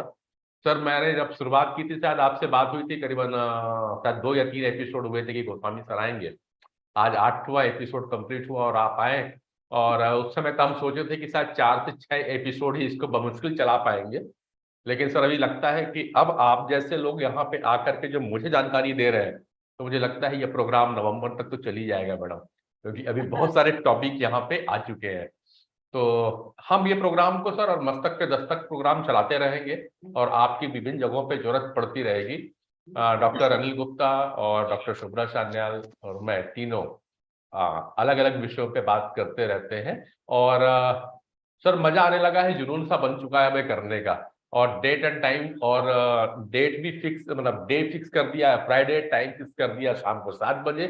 लिंक और पासवर्ड को चेंज नहीं करता हूँ, ताकि जितने लोगों को फ्लोट हो सके लोग आ सके और इसमें भाग ले सके, करते हैं कोशिश। तो बहुत बहुत धन्यवाद सर, आपने काफी ज्यादा समय हमें दिया है, और जब भी जरूरत होगी सर प्लीज जरूर आइएगा, इस सेशन को आपकी बहुत आवश्यकता है। Thank you doctor Subhra Sanyal ji, doctor Asha ji, आपका बहुत बहुत धन्यवाद, बहुत बहुत शुक्रिया। मैं इसी चैट बॉक्स पे लाइव कैंपस के यूट्यूब का लिंक भेज रहा हूँ, जिस किसी को वीडियो चाहिए होगा ये वीडियो सर आप ले लीजिएगा please. Thank you sir, thank you to all, Thank you very much. Good night. Good night sir. Thank you, ma'am. मैंने चैट बॉक्स पे लिंक भेज रहा हूँ, आप लोग लिंक ले लीजिएगा सर। मैंने लिंक भेज दिया है लाइव प्रोग्राम का। Thank you. ठीक है, राजेंद्र जी ने भी मांगा था, रितेश जी, रितिन जी, मैंने लिंक भेजा है, आप जितने लोगों को चाहिए Yes. होगा ले लेंगे। Thank you. और रिक्वेस्ट करूंगा, अभी रितिन जी बातें आपसे पूरी नहीं हो पाई है, हम उम्मीद करेंगे कि अगले प्रोग्राम में भी आप रहेंगे। Absolutely. डॉक्टर जरूर। पूछते हैं, अगर सर आप एक ग्रुप है हमारा, मस्तक पर दस्तक करके ग्रुप है, जिसपे डॉक्टर बेलू शेखर जी जुड़ी हुई है। If you want to add, can you provide me your number so I can add you on that group? Ritin ji, madam, Yes, sir. you provide me your number so I add you in the group so we can share all the views on that group. Okay, sir. So should I put it in the chat box? You put me on the chat box. You put me on the chat box. I'll definitely add in the group of our Mastak Par Dastak, and all the important information about our next program we provide this. Okay. Next session में madam हम लोग बात करेंगे जो constables हैं और एएसआईज हैं उनको लेकर हाँ। के बात करेंगे हाँ, और पहुंचेंगे कि डीप में क्या है, और चाहूंगा कि नितिन जी भी वहां पे रहे और हम बात कर सके नितिन जी के साथ भी। बहुत अच्छी अच्छी बातें नितिन जी के पास में आई है और यह Thank you, जरूरी है, ये बहुत जरूरी है। हमको आपसे मैंने बहुत सी चीजें जाना है और उसको चाहेंगे, क्योंकि यंग जनरेशन बहुत कम शेयर करती है मैडम। हम जितने बात कर रहे हैं सब एक्सपीरियंस लोगों ने बात करी अभी तक, और ये जो है एक्सपीरियंस गेन कर रहे हैं। तो इनके नहीं, पॉइंट पहली हाँ। बार किसी ने ये बोला कि नहीं फोटो को, हम सब बोलते हैं फोटो अपलोड नहीं, ये नहीं करना, ये नहीं करना, ये नहीं करना, बट रियली हाँ। जितनी चीजों को मना किया जाएगा कि ये नहीं करना, ये वही नहीं करना, ये नहीं करना, वो हम डेफिनेटली करेंगे। करेंगे। तो बहुत अच्छा लगा नितिन जी आपसे कि आपने कहा कि नहीं हमें वो काम, किसी को मना ही नहीं करना है, डालो, but what precautions we should care, ये बहुत जरूरी है। क्योंकि बच्चे को कार चलाना मना नहीं कर सकते, कार चलाएगा ना, और आज की गाड़ी आ चुकी है तो लोग 18 साल हुए नहीं कि गाड़ी चलाना चालू करते हैं। तो बीइंग ए पेरेंट्स अगर बच्चे को मना करेंगे तो गलत है, चोरी से लेके जाएगा। तो जरूरी है कि हम उसको ये बोले कि गाड़ी चला लेकिन मेरे साथ चला, और क्या क्या प्रिकॉशन लेना है ये सिखाना जरूरी है। आपने नंबर शेयर कर दिया? यस, हाँ जी, yes yes. Thank you. Okay, thank you so much, Sridhar. Thank you to all. Thank you, Shubhra ma'am. Thank you so much. हाँ, हाँ, thank you all to all. And I think ये राजेंद्र पवार भी आपके रायपुर से जुड़े हुए हैं। राजेंद्र पवार जी रायपुर से हैं। I don't know from which हाँ, सिटी। और ये जनाब जो है पीएचडी कर रहे हैं, तो ये सब इंफॉर्मेशन आपके लेते रहते हैं लगातार हमारे पास। राजेंद्र जी मिलते नहीं है। राजेंद्र जी हैं क्या ग्रुप में? हाँ हाय सर। कहाँ से हो राजेंद्र आप? हम वेणुताई चौहान कॉलेज कराड़, महाराष्ट्र के कराड़ में है। हम पुणे यूनिवर्सिटी महाराष्ट्र में, के कलाड़ से महाराष्ट्र है। के कराड़ में, और सावित्रीबाई फुले पुणे यूनिवर्सिटी में साइबर क्राइम अगेंस्ट वुमेन पर हम रिसर्च कर रहे हैं सर। वेरी गुड, इनको वेरी भी चांस देंगे कुछ बोलने के लिए। Let's next time. Next session में आप भी कुछ पार्टिसिपेट करेंगे पवार जी, ऐसा उम्मीद करते हैं हम आपके साथ में। हाँ ठीक है सर, मैं ट्राई करूंगा। बिल्कुल ट्राई नहीं करना, बोलना है। आप बोलिए, ओपन फोरम है। अभी हम स्टूडेंट है सर, आपके कैंपेन में बहुत बड़े बड़े लोग आते हैं, हम कैसे तो बोल सकते हैं उनमें? सर ऐसा नहीं होता है। नॉलेज एक चीज और समझिए, स्टूडेंट्स नहीं है जो कहते हैं हमारे यहाँ हिंदी, इसलिए मैं हिंदी बोलता हूँ। जो पढ़ाता है वो पढ़ के आता है। Okay okay sir. हम लोग बोलते हैं ना कि शब्दों को तोड़ो, हिंदी में हम लोग संधि विच्छेद करने बोलते हैं। पढ़ाना यानी पढ़ के आना। जो पढ़ा रहा है वो पढ़ के आ रहा है, ये कंफर्म है। तो अभी आप जो है, जो यहाँ पे सर एक्सपीरियंस लोग बैठे हैं, डॉक्टर शुभ्रा सान्याल जी भी हैं, अगर यहाँ बैठी तो डेली कुछ ना कुछ पढ़ रही है। That why she is sitting here. तो और हम लोग भी, मैं भी कुछ ना कुछ पढ़ रहा हूँ before coming to in front of the camera on Zoom meet. मैं भी कुछ ना कुछ पढ़ के आता हूँ सर, और सबके डाटा लेने के बाद भी कुछ कुछ लिख रहा था। एंड आफ्टर डिस्कशन ये आर्टिकल भी पब्लिश करता हूँ। हाँ तो ओके सर। तो सर आप लोग का है, आप लोग यंग है, रिसर्च कर रहे हैं, जो भी रिसर्च कर रहे हैं अगर उसके साथ में शेयर होगा तो फर्स्ट थिंग होगा कि आप जैसे स्कॉलर को फायदा मिलेगा, और सबसे मेन बात डॉक्टर शुभ्रा सान्याल जैसे लोग और यहाँ पे जो आ रहे हैं उनसे आपको बहुत सारे मटेरियल मिलेंगे जब आप अपने एक्सपीरियंस को शेयर करेंगे। तो प्लीज डू शेयर, और उम्मीद करूंगा नेक्स्ट सेशन में आप अपना जरूर भेजें। और आप ग्रुप में होंगे या मेरा नंबर आपके पास होगा? हाँ है। तो आप मुझे हाय भेज दीजिएगा। मैं मस्तक पर दस्तक का व्हाट्सएप ग्रुप का लिंक भेज देता हूँ। You must join that group, और उसमें भी हम बहुत सारी चीजें शेयर करेंगे। ये अब ना रुकने वाला प्रोग्राम हो रहा है डॉक्टर शुभ्रा सान्याल, कंटिन्यू चलता रहेगा प्रोग्राम। ओके, तो thank you sir. Good night to all of you. नमस्कार। Good night sir. Good night sir, good night. Good night. Thank